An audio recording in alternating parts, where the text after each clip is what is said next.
All right, what is up, everybody? Welcome to a special 3-hour edition of Racing Dudes Live. We are going to cover the late pick 4 here on Friday. Mike, it's already been a pretty good day. I feel like we've got 4 really good races here. Let's try not to get too chalky in our one. But Mike, welcome to the show. It's just you and I to start it off. But hey, that's all right. That's what it should be, right? Yeah, let's get the handicappers in here. Let's do this, right? No, it's been a good day so far. I mean, we were able to hit that early pick 4, which was nice, and that kind of paid for the day on the Silent Bomb side. So kind of free rolling here to the last. I was trying to beat Sharing there, but man, she was ultra impressive in that race. I don't know if there's any shot at beating her. So hopefully we can get around one of these favorites here in this last sequence. It doesn't chalk out too heavy. Yeah, I text the group right after because we had the big conversation. Maybe Hindi Woods could beat Sharing and we get a little bit of value.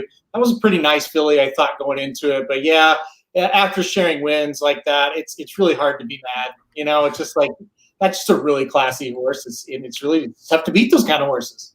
Yep, and it's a classic defensive use, right? I mean, you got to include the horse in your tickets, but it's okay to take a swing against it. And that's one of those spots where, we took a shot, didn't work out, but at least we're moving on in the pick 5 still. That's the key. Yeah, and I want to let everybody know I had the coverage up on the TV, and Mike said you got to take it down, so it's his fault, right? I mean, you can throw it up. Well, we might get see what NBC says later. Right, could be pretty bad. So sorry we don't have coverage of that. Yeah, so listen, let's get right into it. We've got a big race coming up here, the Ali Sheba, which I don't know, maybe has a couple of fringe Breeders' Cup Classic horses, maybe Breeders' Cup Dirt Mile horses. Right now, you've got favoritism on the number 2 horse, McKenzie, at 6-5. Boy, this horse is kind of a Jekyll and Hyde, especially this season. Has won this race in the past, though. Mike, what do you think about McKenzie here? Well, McKenzie ended up being my top pick here. I thought that you really had to make a decision between McKenzie and By My Standards in multi-race sequences. I think you either, I don't think you use both. And so for my focus tickets are not using both of those horses. I went too deep here, but I didn't use By My Standards. I took McKenzie over By My Standards and then tried to get a little creative with the second horse. To me, McKenzie really does stand out. If this horse runs back to what it's done here at Churchill, it's going to be awfully tough in this race. I will say this, though. There's potentially a meltdown in this race. The pace is going to be pretty hot up front. If By My Standards goes out there, if you see McKenzie on the lead, Silver Dust should be on the lead. You could see someone like Mr. Freeze sitting right behind, I think, getting a really nice trip here and pouncing. So I do think we're going to have a pretty hot pace. And like we saw a couple races ago in the 8 Bells, sometimes the best horse doesn't win when they go 44 flat up front. So it's going to be interesting to see kind of how the pace ends up going right here and how fast they go early, because I think that could really make this race. Yeah, I think you're right about that, and that's going to be a big factor. And there's a lot of horses that, they're what I call tweeners. You've seen them on the lead before, but you've also seen them stock. So it's going to be up to how that horse feels today and how the jockey rides the race as well. A horse that I think is kind of interesting is the 5 Mr. Freeze. I think he could pull a little bit of an upset here. Really, the mile I think is perfect for Mr. Freeze. But, if this was a 1 1/8, maybe I say, yeah, we'll maybe go away from it. But 1/16, that could be in his range. So I thought he was an interesting one, too. I also totally agree with you. I think you just got to take a stand. It's McKenzie or it's By My Standards. What's really the point in playing them both here? There's not much. And, McKenzie, I think, is the better horse, right? But By My Standards might be the more consistent horse. So it gets a little worrisome, and you got to have respect for him. Like, he's faced some monsters here recently. Yeah, he has. I mean, but how good is Improbable really? Like I'm not, I don't want to get too far into it. He ran really well at Saratoga, but he had everything his own way. And by my standards, if he's that good of a horse, should have gotten by Improbable, even with Improbable having that advantage. Should have pressed the pace a little bit more. He was winning.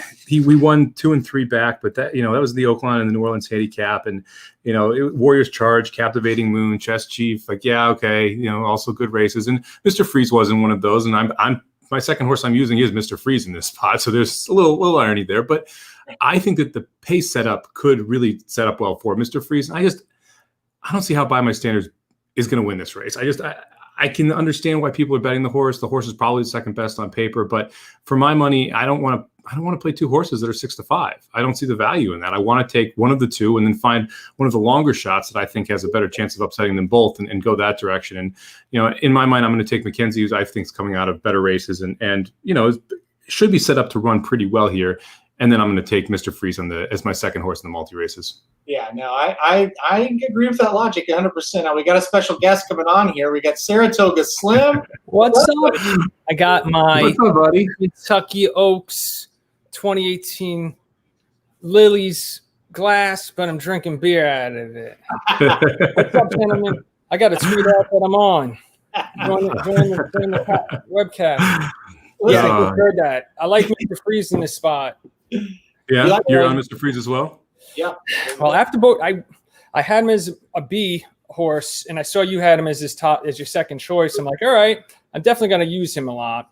And then once Bodie Express scratched this morning, I was like, Bodie Express scratched? Mr. Freeze, they better use his old speed. Last race, he didn't go to the lead.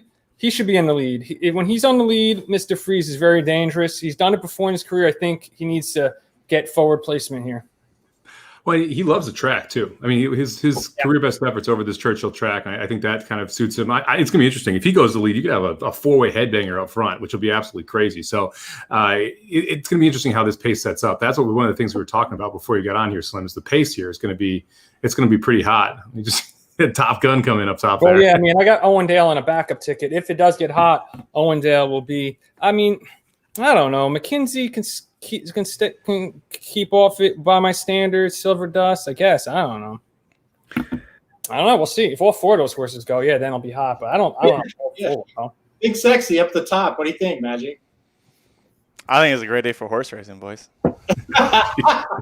I think it's a great day for that, and it's an even better day when you have somebody like Ryan Stillman joining the broadcast. Honored. This is what makes it the best right here. Go. Listen. Hey, can I mention my favorite Magic Mike Show moment? Please do. It's still episode 200. Okay. Do you guys remember the Magic Mike episode where Magic whispered the entire show? It was like 3/4 of the show because we were doing it early morning and Mrs. Magic was still asleep. Oh, that's right. And Aaron called it when you can hear exactly when she woke up because you hear the bedroom door creak open because she wasn't trying to make much noise. Then all of a sudden my voice was normal. Yeah. Yep. Epic moment. That is a good one. Well played, still. Well played, Ryan. Ryan, my West Coast brother. Congratulations on the baby, Slim. Oh, he's sleeping right next to me, so I better not. When he cries, I'll show you him. He'll be up in a bit. Usually the baby cries. That's when Aaron's out of here. So be careful. Oh yeah, that's why I'm leaving for sure. Yeah, I might be unmuting and stopping the cam if that happens. But yo, I'm alive in everything right now. This pick 5 got to set off with that Sconsin. Oh, that was beautiful. Those 2 fucking favorites. Oh, excuse my language. Really dueled each other. Sconsin just mowed them down, and then Sharing was just all class in that last race. When you if you watch a horse race and you see a horse pull away like that, when didn't get a good trip. Last 16th and just wins on just being the classiest horse in the field. That was the definition of winning with class. That was just, she's so classy, that Sharing. Yeah, for sure. She's ultra impressive. Now, I'm sorry to cut you off there. We got 2 minutes to Ali Shiba, and we have a tradition here we've been doing. So we've got to do the quick little draft pick 4 because I know people are wanting to get that back. So, Aaron, Magic, who wants to kick this puppy off here so we can get this thing going? Yeah. I'll draft McKenzie. How about that? I'll take McKenzie, defending champ. All right, Aaron. I'll take Mr. Freeze. All right, I'm going to take Title Ready. Who? Spice. All right. I will go for it, Matt. Or go for it, Aaron. I'll take. He already took somebody. Oh, We- wait, how'd you draft All right. it? Am I drafting? No, Go ahead. All right, we're just We gonna got do the more. three We of got us. more bullets. you can't We don't kill draft a ticket. 5 in each race. That's the problem. Where I would say yes. Oh, I'm not picking. Forget it then. All right. Okay. The Latran, I will take Monomoy Girl. Magic? Or oh, no, it's me. I'll take horologist. Oh God, you already. I mean, it's Monomoy Girl. Like, do we have to keep going? You did this to me Magic. last time. You know the rules. Pick vexatious. What the hell's wrong with you? No, that'd be wrong. You're not picking vexatious? Oh my God, you're. If one horse is gonna win this, what the hell's the point? Fine, I'll take Vexatious so Slim shuts up. Dude, she just be Midnight Pursue. What do you think? That was a joke? Yes. Oh, All right, Magic, you're up first. Swiss Skydiver in the Oaks. Is it me? Aaron? Yeah. Well, I got to go with Gamine. Oh, all right, speech. Don't let me take down Veloce. All right. Then I get 4 picks. Last one, I'm going to take Just Might. Me? Karatari for me.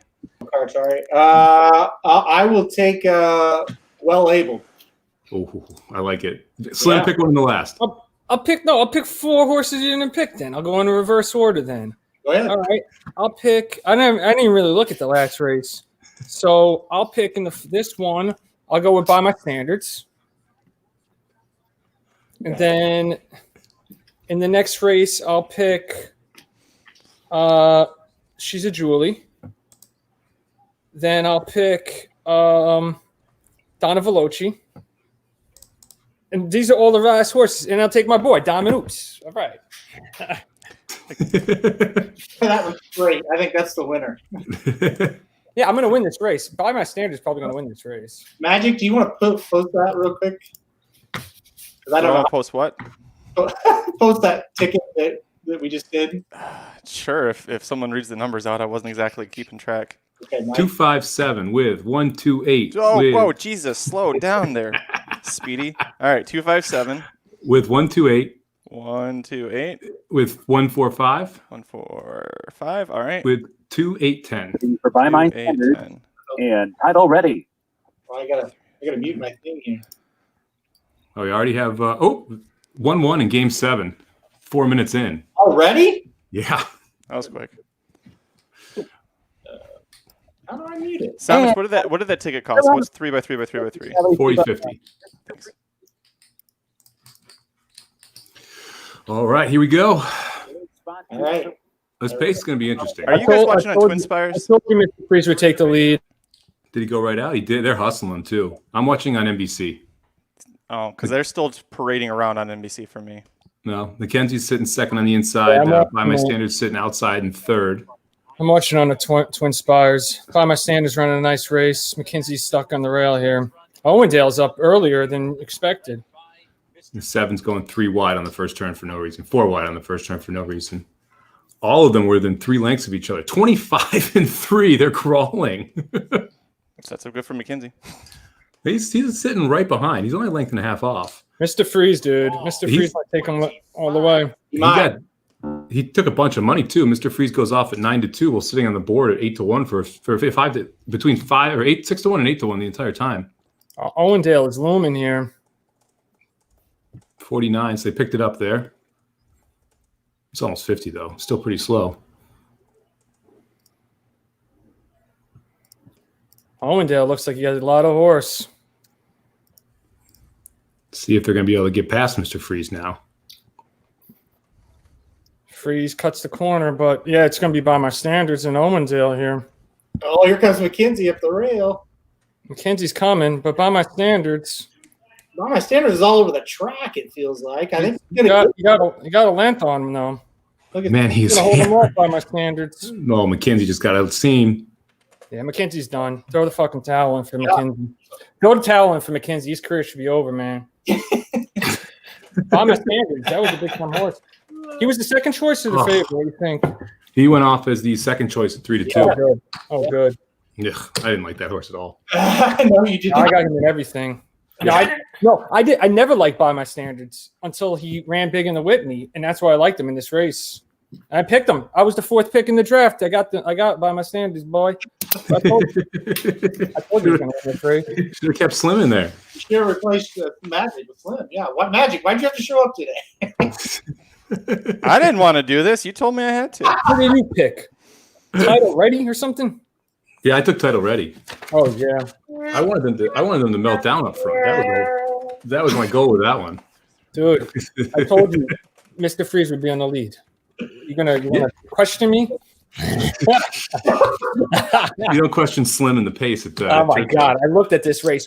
As soon as Bodie Express scratched, I'm like, shit, I got to redo this whole race. I'm like, oh man, Mr. Freeze better be on the lead. And he was. I mean, he took him as far as he's a miler. He's a better miler. And this was a little too far for him. Yeah. Yeah. Mm-hmm. Well, there you go. By myself, I think did Silver Dust get up for second there? I kind of lost track. I think It was 6-3-1-2 across the. Owendale. Yeah. Owendale was looming large at one point. I was like, oh boy, Owendale's going to win this race. That is a bad race from McKenzie. McKenzie's No excuse for giving it up down the lane there. Yeah.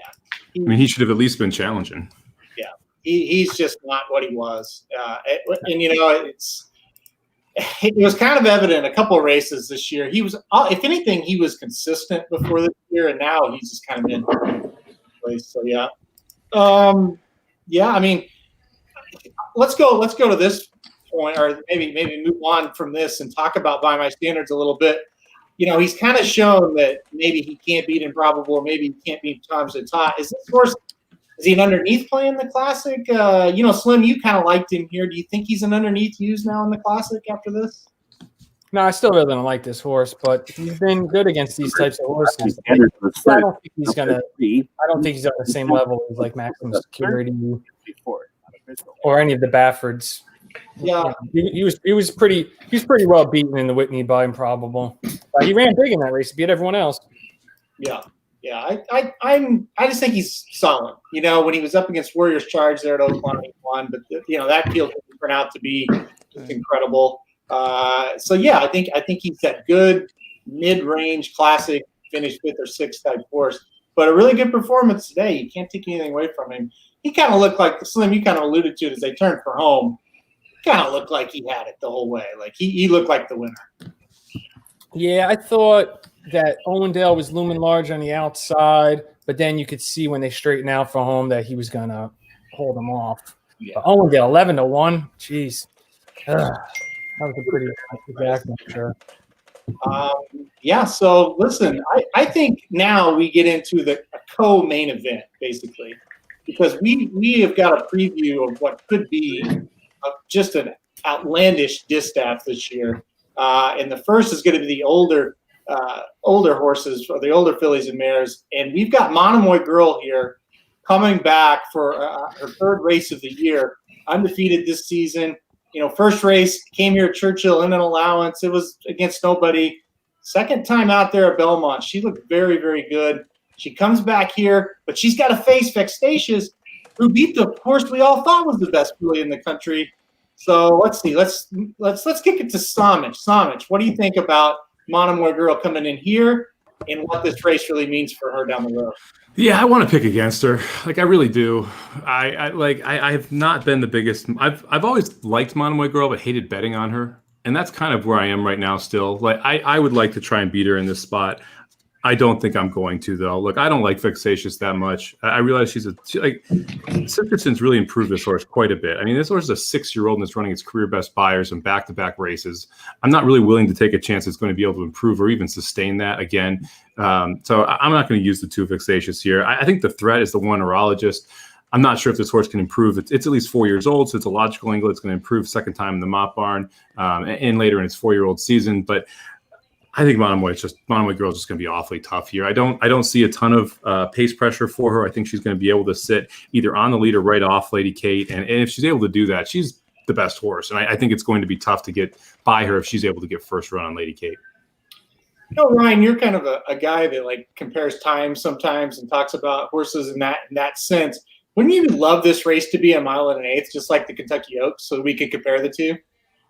Absolutely. I mean, honestly, this is going to be one of the greatest distaffs we ever see if this shapes up the way it's going.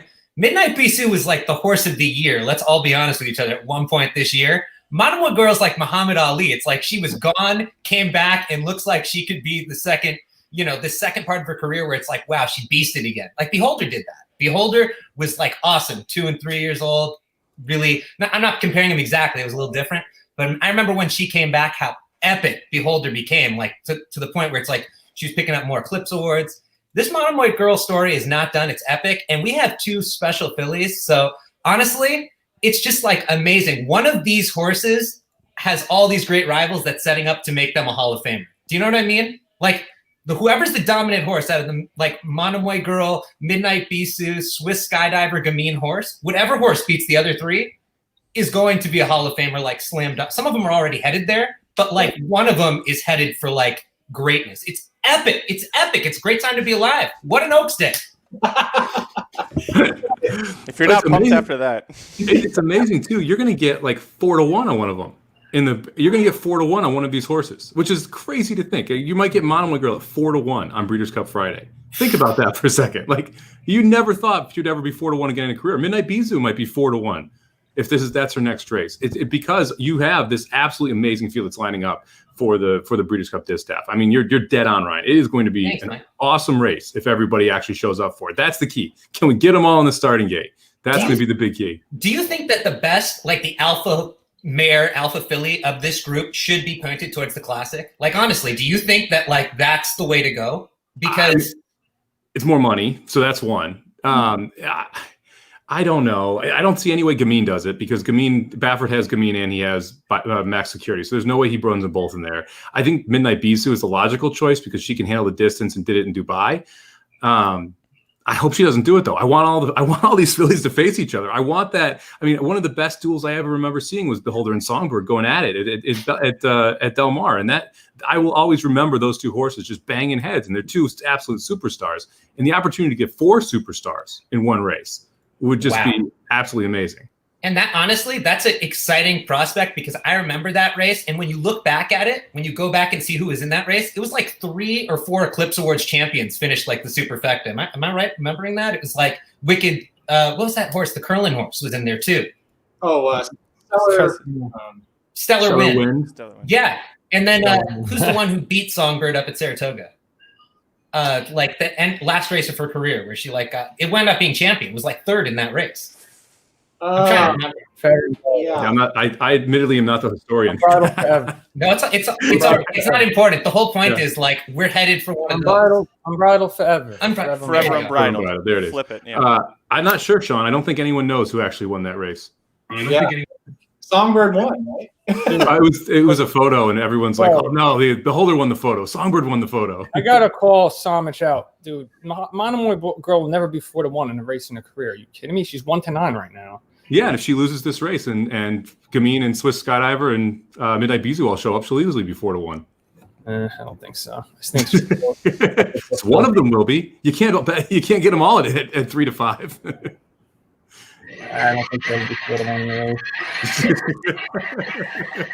I don't think she's losing this race, though. But what do we got? We got 23 minutes to the race. I think this is a big race for Vexatious because, okay, this horse hadn't won. Like, I think Slim maybe didn't have kids the last time Vexatious won a race, right? And so she beats Midnight Bisou. So it's like, okay, is that really like she's figured it all out now after years and years of racing, or was that just a fluke? So even like, does she even get second here? Is it a strong second? And can we maybe make some money throwing her out completely? What's everybody? I don't know. Magic, you haven't talked in a while. What's your thoughts on Vexatious? That's my thoughts on it.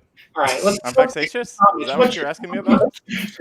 Look, she was 1 for 11 on fast dirt going into the personal ensign. 1 for 11 on fast dirt. Okay, I'm chucking her. I'm going to try and beat her in the try. And if you can get her out of the try, look, you can. Let's say Monomoy Girl wins. I think Horologist is clearly the second best horse.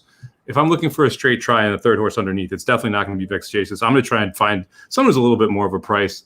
I don't really like She's a Julie as a horse, but I think She's a Julie has a shot at hitting the board here. I think she might be the third one for me. trying to see if there's a crazy price that we can put underneath, but I don't see any way Risky Mandate does it. I guess Saracosa is the horse that you could try and find if you want a crazy price in the third spot. But you clearly have two horses that, in my mind, tower over this field. Yeah. Slim, what do you think? Anybody underneath? I'm alive to two horses in my pick 5, and it's Monomoy Girl and Vexatious.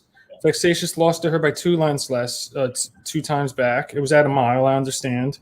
It was the Ruffian Grade 2. And then she came back and ran a huge race to beat Midnight Pursuit at the Spa. So I like Horologist. I've always liked Horologist. I had her in 3rd when she ran in what was that race at Penn? What's that called? The Cotillion. She ran a huge race in the Cotillion. Great. Yeah, she got 3rd behind Street Band and Garana that day. And I always like Horologist. Now she's with my boy Mott. So, yeah, I like Horologist too. But, yeah, I think Monomoy Girl's going to win this race. So, I mean, I wish Jarrett was on here because at the 2018, I got my beer right here. The 2018 Kentucky Oaks, I told you Monomoy Girl was going to win this race. And you guys picked Midnight Pursuit and she crushed her. So, anyway, I'm with my girl, Monomoy Girl here. And then we saw her the next day, remember? It was great. Went to her stall. It was so much fun. Yeah. Beautiful. Yeah, beautiful horse, Monomoy Girl. That was a lot of fun. That was almost more fun the next day going to see her than actually watching her win the Kentucky Oaks. That was a thrill. Yeah, I'm surprised that Slim didn't say anything about Lady Kate because Lady Kate Spector, his wife. But I kind of think Lady Kate's got a shot to hit the board here at a big price. I'm just trying to find anything. My goodness, 1 to 9 on Monomoy Girl. I'm gonna be honest. I thought she'd be more of the 2 to 5 range, but man, no, now 1 to 5. So maybe she's gonna float up a bit. But I don't know. I think Lady Kate, she's got kind of some back class. I mean, you're going to have to make up reasons, but you're going to have to make up reasons for anybody here. And maybe she can kind of sneak around and hit the board. Horologist, I've always loved that horse, but mostly because of her name. I call her the whore. I just love that horse, always have. If this race was at Monmouth, I think she'd get second. I think she's more of a Monmouth archetype. I'm not sure she's classy enough against this bunch. But again, getting second or third, I think that's definitely possible. We're like losing people left and right. Magic's gone, Slim's gone. Who knows? I had to readjust my camera. I'm still here. Slim's got a baby. You could hear it in the background. Yeah, I think the way to make money is the pick 3. I mean, let's be honest. The last race is the race you can get a price. Mm-hmm. I have a must-use horse at 30 to 1 in the last race. And so I think maybe that's the best way to get value. We're talking about, okay, how can we try and find horses underneath here? And like you can tell by our voices, there's not much conviction here. None of us are like, yes, this horse is hitting the board at a big number. There's no horse in this race is really, I think that there's a clear-cut top tier, and that top tier is being bet correctly. So the people underneath that you're really trying to make up cases for them to step up. I think if you go to the last race and you're looking at a race where, Aaron picked a 10 to 1 shot, the 2 horse, well-bled, something like that. Who's got a good shot in the race? Who I used on my tickets. I picked the 8 horse, Just Might, who's 30 to 1 on the morning line. Who's coming out of similar races and at this level and has back class and has speed, which is something that's dangerous in these 5.5 turf sprints. So I think you can go different directions in the last race. And if you have an opinion between Gamine and Swiss Skydiver, or if you want to try and get speech just to kind of spice up the pick 3, you could really go single 3, or you could go one by 2 by 3 and be able to keep a cheaper ticket but find a price in the last and create value through the pick 3. No, I agree. And I think the key is the Oaks and picking the right horse there. We'll get to that a little bit later for sure. But that, if you're going to go single, the Oaks is the big decision. This one is not the decision. You just hope that she gets in the gate, she breaks out of the gate, she runs a race, and I think she wins, no problem. You talk about the pick 3.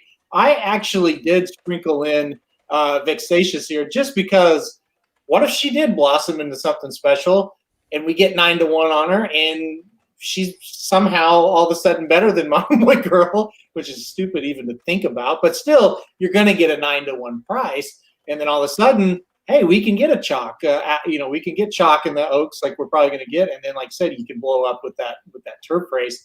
So that is the other horse I used as well as Vexatious. I think Slim used Vexatious as well. So, and I get the logic. And the thing about it is, I would never tell anybody, that Vexatious is going to win this race, but it just makes sense. And sometimes these horses, they don't show up, but Monomoy Girl has definitely not been one of those.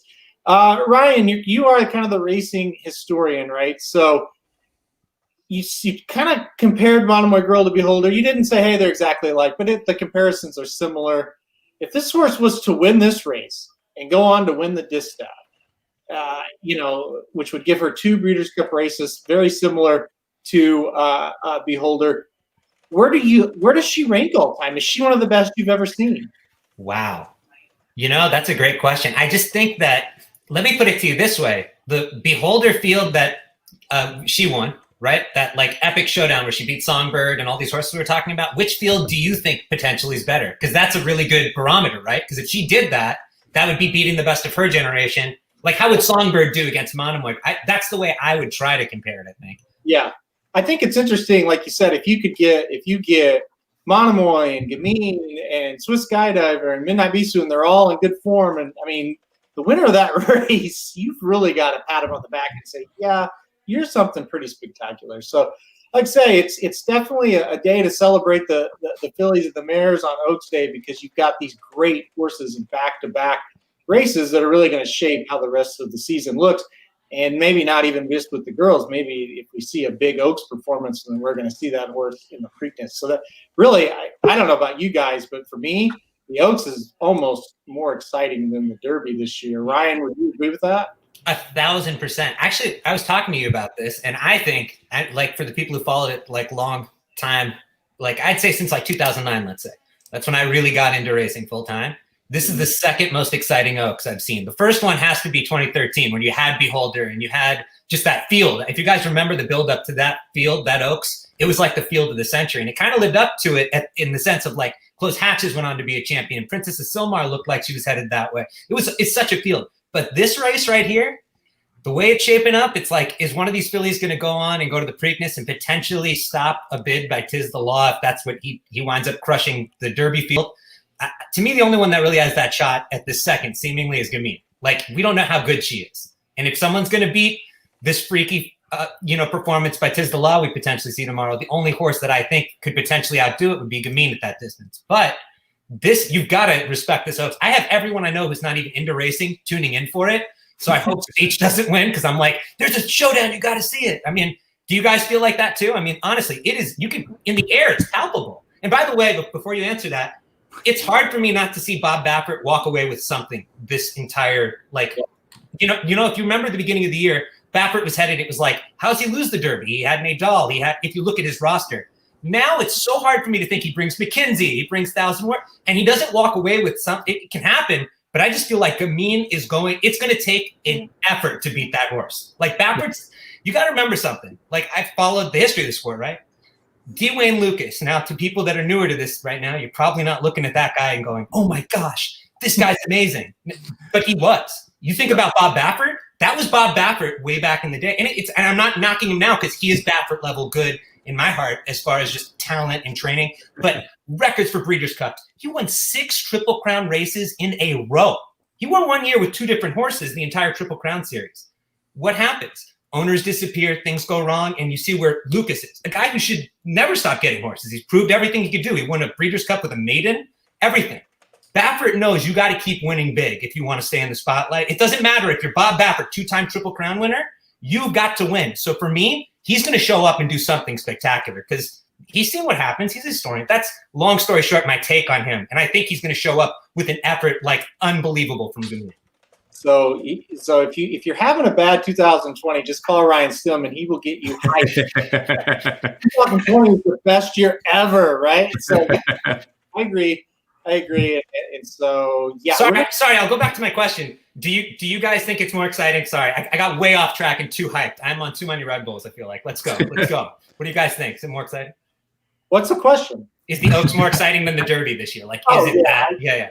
More intriguing, I think, is the right word, right? Like, I think that there's definitely more.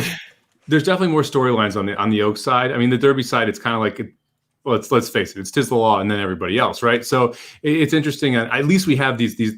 You can argue about who's going to win the Oaks. I guess that's the key thing, right? You can actually make a case for 2 to 3, maybe 4 horses in the race. Whereas in the Derby, it's really, in my mind, a one-horse race, and then it's kind of, we'll see who runs second and third. Yeah. No, I think that's just it, right? Oh, there we go. Hey, That's the appearance. Who's he like? It's a big Bubba. Is he muted? He's muted. Here we go. I got you. All right, Slim, you should. Oh yeah, there we go. Oh, so I was muted. Yeah, you're good. Who you like, Oliver? Who you like? He's a Monomoy Girl fan. He's not Lady Kate. Oh, actually, Lady Kate, that's his mommy. His mommy is Kate. So yeah, he's rooting for Lady Kate. But that would knock Daddy out of all his pick 5. So we're rooting for the So if he wants to keep eating. That would juice this pick 5 up to wazoo, and I'd have it for $1 going, $1.50 going to Gamine, and $1 to the other two, Speech and Swiss. So I'll be pretty happy. That doesn't suck. Especially after that Wisconsin started it off. But sharing and by my standards should be pretty good. I don't know. It's at least McKenzie didn't win. Wisconsin, I feel like you're really happy with the Wisconsin thing. You've mentioned Wisconsin more than maybe anybody ever in the history of that wasn't. I had I think only $10 to win on her, and I hit the exacta, but the trifecta got screwed up because one of those speed horses died off, screwed up my exacta. My trifecta. I hit the exacta, but yeah. Did Monday hold on for second, and then the other one? No. Monday died off. Fourth. The other one was good, yeah. Hey, speaking of Frosted, Slim, did you see the Frosted debut winner? I believe, what race was that, Mike? The 4th or the 5th race? The Brad Cox horse that was by Frosted. That was the 5th, the 8 horse. Did you see that horse run, Slim? I didn't watch any of the early races today. You watched the 5th race, Slim. Your boy Frosted, Saturday winner, man. Dude, yeah, a good looking winner. Good looking 2-year-old. Actually had another winner earlier in the week. I saw on Twitter someone was talking about. So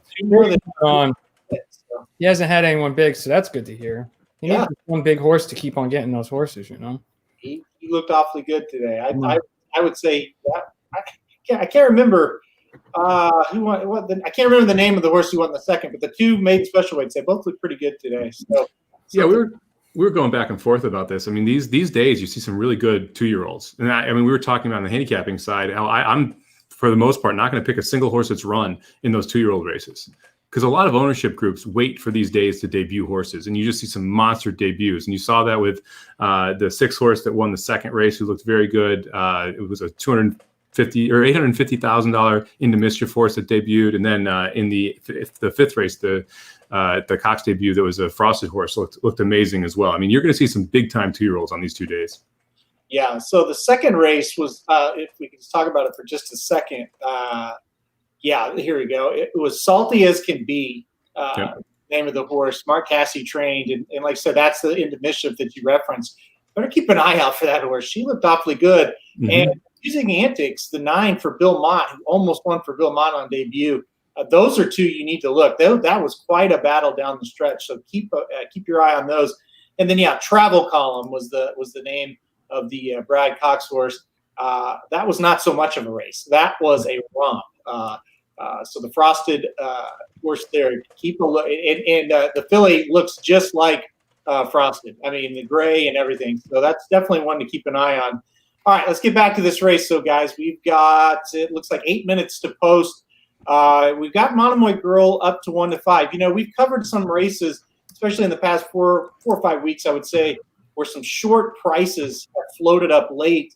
And it's like, 3 to 5, that's kind of value. What is the value on Monomoy Girl? Mike, I'll start with you. I wouldn't bet her below 6 to 5. Really? Yeah. I know I'm getting the looks. Look, she's beatable here. I think that she's the easiest single in this case, but her career best efforts, her last race, the 104 buyer. You've got Horologist who ran a 102. You've got a 105 in Vexatious. I'm not willing to lay a ridiculous price on her here. That's my reasoning. Now, do I think she's going to win? Yes. Is she the most likely winner? Yes. Am I willing to lay 2 to 5? No. I would rather play at 8-1 straight, which is currently paying. Give me 1 second. 8-1 exact to pay $6. Why am I laying 1-9, 1-5 when I can play 8-1, which I think is if the 8 wins, I think the 1's the next best horse. I'll take the $6 for my dollar versus getting back 10 cents on a dollar bet, right? I mean, to me that's the smarter way to bet the race. I think 1-2 she becomes playable. I don't think you're going to get it, but I don't know about 6-5. I really think if she's 1-2, I think it's worth a bet. Yeah, I mean, I get it. If you're going to play an exact with her, definitely play it straight to any of them, and it's going to be a little bit better payout for sure. Magic, what do you think? What's your number on her? Well, I'd say 3-5, and she just the last click just floated up to 2-5. For me, she's kind of like 'tis the law in the sense that you're going to have to eat a short price. What are you comfortable with? Mike's not comfortable with less than 6-5. I just don't see. There's nothing in this field that really scares me. I mean, you have Mike brought up Vexatious got a personal best 105 last out, but he was at the same time knocking Monomoy Girl for having a 104 career best last out. So, like, if you're going to improve, say that one has a shot because of a best out effort, you can't dismiss the other one for the same reason. And if I put those two fillies head to head, I want Monomoy Girl 8 days a week. So, for me, it's Monomoy Girl and then just move on. If I can get 3-5, I'll maybe pull the trigger. 2-5 is too low. It just because there's too much risk. I'm mainly referencing the last out buyers simply because if I'm playing a horse at 2-5, I want them to be 10 to 15 buyer points better than the entire field, and she's 2 to 3 buyer points better than 2 horses in this race. Yeah, well, that makes sense. Slim, you don't bet these short price winners. No, I don't bet win on this type of situation. But yeah, I mean, if I was going to do something in this race, I do Monomoy Girl straight over. Yeah, Horologist in second, or maybe put Horologist and Vexatious under her, key Monomoy Girl in first, and then Vexatious Horologist over Vexatious Horologist, a trifecta, and hit it up, for like $10 straight. Trifecta would be a $20 bet, something like that. I'm gonna make that bet now because I said it. You can't. That's bad luck if you say a bet and then it doesn't, and then you don't do it. So I think that's what I'm gonna play in this race. I'm gonna do that right now. Actually. Nobody's talked about, at least that I've really caught. She's a Julie who won this race last year, and I remember that because it screwed me up pretty bad. I really thought Secret Spice was going to win it last year. Is everybody pretty much off of her? She's got a pretty wave-like recent form here. It's either really great or really bad. I was never on her ever. Like I thought this was your girl.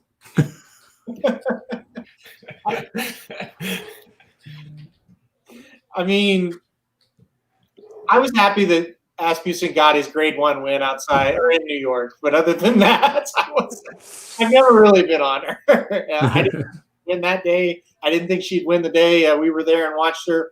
I don't think she will win here. You look at her race last time out; it was just pathetic. I mean, I would be shocked, but I've been shocked a couple times by her. But I would be shocked. She usually, when she's a short price, it's usually when you run from her. But if you can get double digits on her, which last I saw she was 10-1, she's 9-1, close enough. I mean, 9-1, maybe. That's usually the range when she likes to hit, when everybody gives up on her. So. Yeah, I mean, she's a good grade 2, grade 3 horse. That's kind of my, and this is a grade 1 field, and I think that's her main issue. If you see like her wins, she won 2 back, and that was in the grade 1 Ogden Phipps. That was a grade 1 field. That wasn't a grade 1 field, exactly. I mean, you have all these Candy running third in there. I mean, you don't have the world beaters, and when she's faced Elate, when she's faced Midnight Bizou, even Blue Prize, who I'm not a big fan of, she gets beat. I'm going to knock Blue Prize until the end of time, so don't worry about that. Blue Prize can keep beating me. I'm going to keep talking shit about that horse. So salty. I am. I am not a Blue Prize fan. Damn horse cost me the pick 6 at Breeders' Cup last year. Anyway. When she faces this top level fields, she struggles, and for me, that's the reason why I'm not really interested in. I'm not really interested in playing a horse like She's a Julia here. I want horses that are either have the logical progression or have proven they can compete at this level. I think she doesn't have either of those.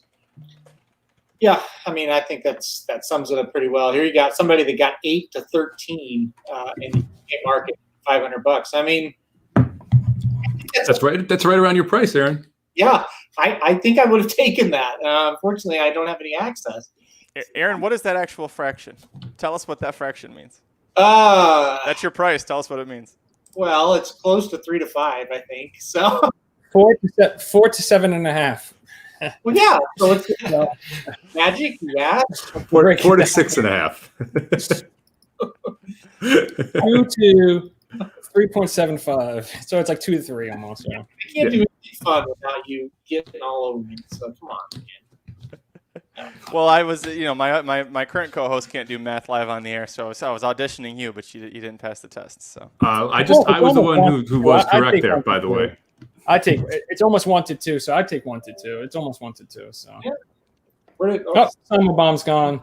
Yeah, he got so mad at you, Magic, that we're not going to have Magic. Dude, I'm just going to keep on ripping on Samo. I actually thought he liked 8 to 13. He was trying to get it. Yeah, he ran up to 8 to 13. Yeah. I bet he is. Let's see. We got 2 minutes. Ryan, what did you play here? Holy sh! I did not.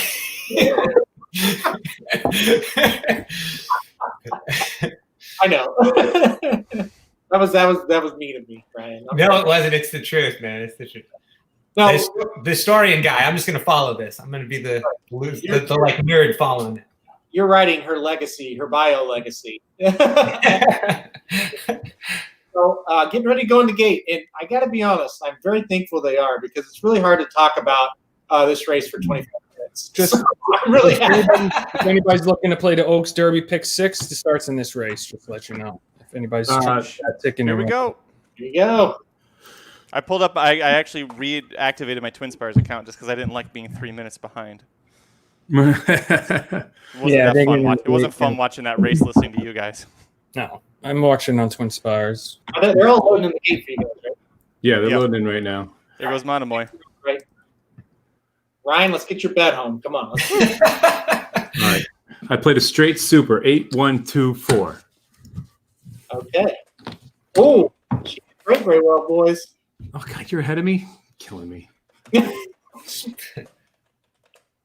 Ooh. Not break well. Ooh. She's wide, so this is going to get interesting.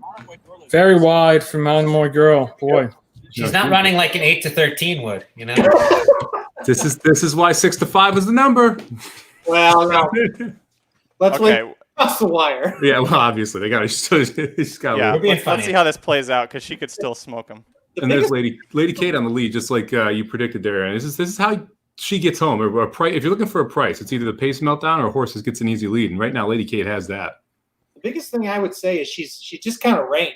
You know, she's not so much wide anymore. She's sitting in a good spot, but she's just kind of in rank all the way around there. Now they're going pretty fast, so I don't think 46-1. Yeah, I don't think they'll hold on. Monomoy's sitting in the perfect spot. I hope. Yeah, she is. Yeah, she's in a good spot, but let's see. There she goes. Yeah, let's see her energy level. That's gonna be. Get him up, girl. There you go.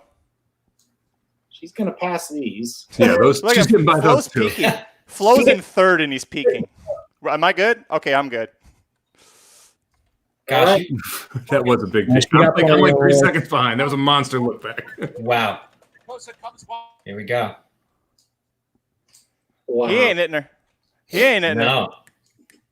Woo, woo, woo. One. Yeah, she's too good. Wow. 8-1-2-4. She's too good. 8-1-2-4.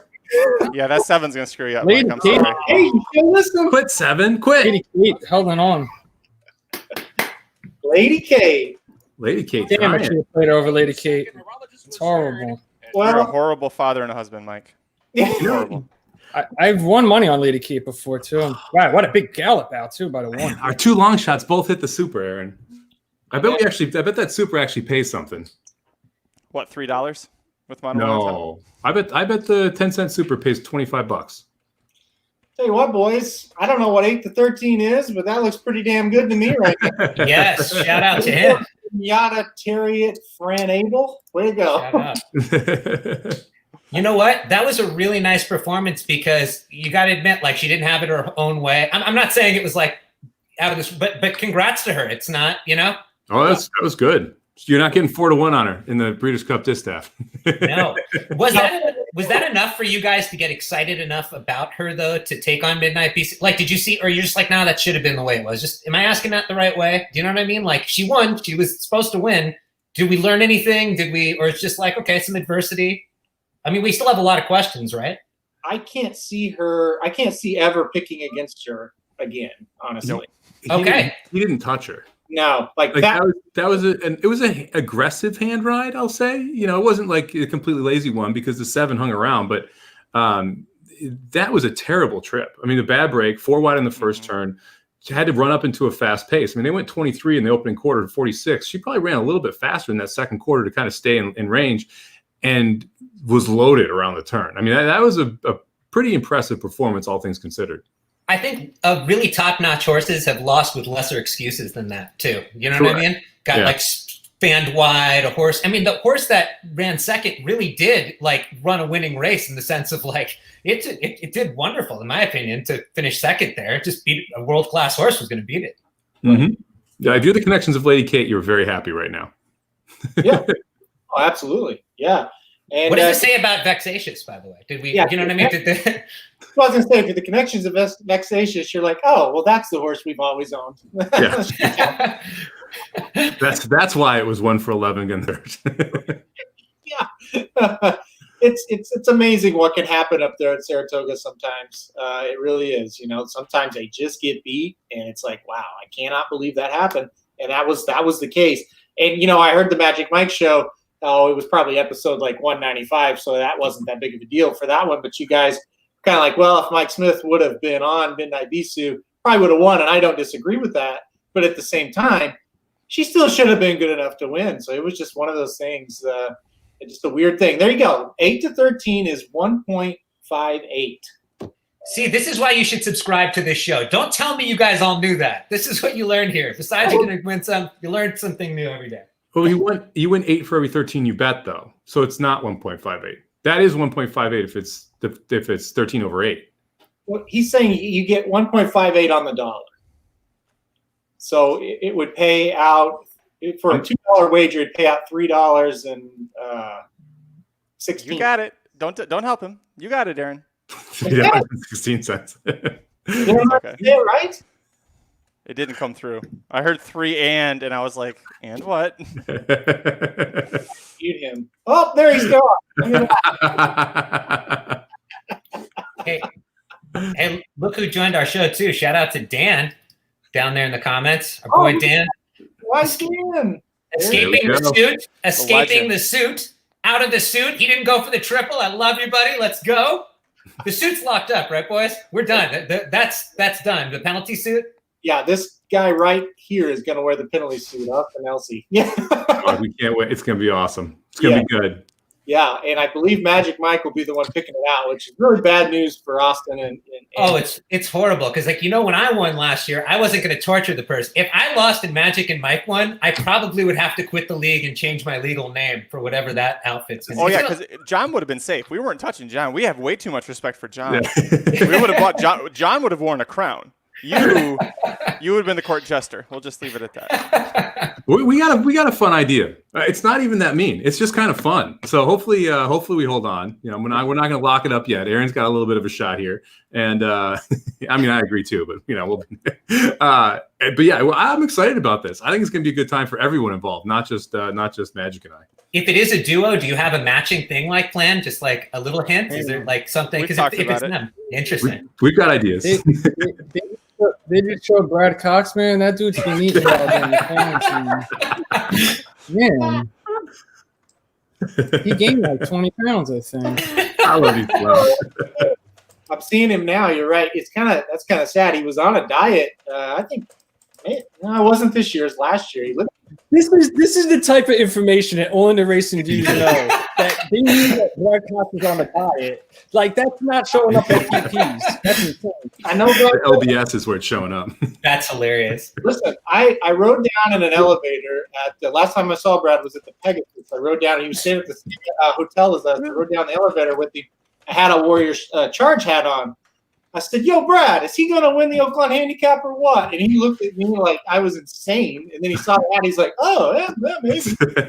But he looked about 30 pounds lighter, Slim. So yeah, man. Damn, I haven't seen him in a while. I guess he wasn't up at Saratoga, so I haven't seen him. But yeah, he's been eating. Poor guy. Let's see. Well, this Monomoy Girl's going to win him a lot of money. He could eat lobster and shit. So he'll be fine tonight. I think he just won like how much is this La Troyenne? Probably $300,000 or something. 500. 500? Yep. $500,000? $500,000. You just won $50,000. Yeah, he can eat steak and lobster tonight. This guy. Well, if that's his excuse, what's Chad Summers? Mind You your bet a biscuits. ton of money on a horse where he told you they couldn't He ate win. a lot of biscuits. Yeah, yeah. He's got free biscuits for life, right? Is that the deal? Yeah. Oh my goodness. 47 minutes till the biggest race of the day. Gamine is 3-5, Swiss Skydiver 5-2 at first click. Guys, what do you think? Surprised about what you thought? What do you think? About what I thought. I mean, if you look at the offshore books, I've been saying for a while, minus 185 plus 285. So minus 185 is about that. It's about 3-5 or so, 4-5 almost. And the plus 285 is right around 5-2. So I mean, the offshore books have it dead on at the Open. I think there's going to be a lot of people who. It's going to be interesting. I think people are going to be really tempted by Swiss Skydiver 5-2. I think a lot of people will bet her at that number. And I'm intrigued to see if it stays there, if she gets bet down as this goes on. I mean, I've been following you on Twitter. I read your tweets, and I've been seeing it. You were right. You're right on. Let's see. What is Speech? Speech is 6-1. I think that's a juicy price if you want to try to go for it there. I don't think that's too bad either. So pretty much what you want right here, right? And look at this. Michael Myers is alive to 145. How good of a feeling Me too. be in the pick 5, right? Me too. I'm alive to 145 in a pick 5. The one Swiss Skydiver is going to pay. These are $1 payoff, $600. The 4 Speech is going to pay about $700. This is a $1 pick 5, and a $1 pick 5 to Gamine is $300. So I have only 50 cents to those two Swiss and Speech, but they all pay about $300 for me, and I got 150 to Speech, 150 to whatchamacallit, Gamine, so it should be 450. So that was a good bet to press Gamine a little bit more. So hopefully I'll get those home. I'm surprised that the will pays for Swiss Skydiver and Speech are so close. They are very close. Yeah, I mean, that to me is shocking. I'm watching Del Mar's first race. I've got the 6 over the 3-4, so I'm going to watch that. Then only one. So then I'll look at the will pays. I'm interested to see if it's the same in the double and the pick 3 too, because I mean that would lead you to believe that they're going to go off around the same odds, which that would be shocking to me. I'd be surprised if Speech and Swiss Skydiver go off. The pick 4 is much different. Yeah, it's so someone hammered Speech there. She doubled the prices in the pick 4 and the pick 3, and in the double. She's doubled the price in all 4 of those pools. But for some reason, in the pick 5, she's only $700 or $600 basically. Crazy. I don't know. Someone really was. A lot of people played her in the pick 5. I guess I have no idea. Someone has a big ticket to her. That's like a $30 pick 5 or something live to that horse. That's the only way you're going to do it on this type of day. You're never going to see that. I mean, that's a huge discrepancy between the two. If she's doubling everything else. She's doubling every other will pay. Yeah. Yeah. Oh man, this is all right. So let's get into it because I haven't heard everybody's opinion on this actually. Well, let's go around. We'll go to Magic first. Magic, Gamine, Swiss Skydiver, Speech. Who you taking and why on top? Right now, I actually have a bet on my win bet is on Swiss Skydiver. There's value there, and I don't have questions. I don't have any questions about Swiss Skydiver, and that's why I landed on her. But you guys, we talked about Magic Mike. You guys talked about it on Blinkers Off. You laid it out in the guide. It's almost a coin flip, like between her and Gamine. So for me, it's going to come down to the value. To try and find value, I'm actually playing the 2 of them in first in a try, and then going with 4 completely different horses in second, and then using those 6 in the third spot, because I'm really hoping that if they go first and second, we know that exact to that try, that's going to pay absolute dog crap. So I'm trying to use the horses that I think have a good shot to hit the board to come in underneath, and hope that Gamine or Swiss Skydiver doesn't end up getting second. Hell, if they fall off the board, that's going to make it even better, like we saw in the race earlier today. So that's where I'm going. I went with Swiss Skydiver, but again, it's because she's 5-2 and Gamine is 3-5 right now, and that's why I landed on that. What about you, Slim? Slim's gone. What about you, Ryan? Slim's gone. Sorry. I like what Magic said. I think it's so funny because I won't be surprised if Swiss. I mean, it's all been said in the sense of like it seems like a 2-horse race, right? And it might set up really well for Swiss Skydiver. I don't think Gamine necessarily is going to just get. I think the horses might take shots at her, and if she can't get the distance or something happens, Swiss should win. But the real question is, Gamine has looked like a freak, like not like she's a talented horse, a freak. So until she proves to me that she's beatable, I'm just gonna ride out the freak thing. If she gets beat, great. But I'm gonna go with Gamine and hope for the best. But that's where I'm at. So Gamine for me. Samo? I think Gamine's going to eat her for lunch. I mean, I don't see Gamine's cruising speed is so much faster than Swiss skydivers. And yes, if Gamine is able to get out in front, which I think she will, I don't see anyone else pressing her here, and she's able to just glide, and Swiss skydiver has to use anything at all to keep up.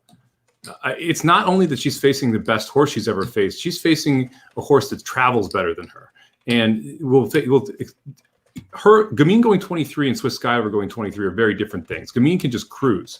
And so when they turn for home, I believe Gamine will have significantly more left in the tank. And if Swiss Skydiver decides to really press, I think you could see the same thing that we saw in the 8 Bells where both of them fall off. I think that's more likely than Swiss Skydiver beating Gamine. So I'm going to use Gamine on top, and then I'm going to back it up with Speech as the horse who I think can pick up the pieces if they both fall apart. I like Magic's idea. I would actually just throw Swiss Skydiver out and try and find ways underneath to create value and use Gamine in the one hole, or use Gamine in Speech and then do the same thing to try and create value. But yeah, to me, I mean, the comparison between the two, I think Gamine is significantly better. Slim. Gamine? Yeah. I don't know why people keep doubting this Gamine. I told them a long time ago, don't doubt this horse.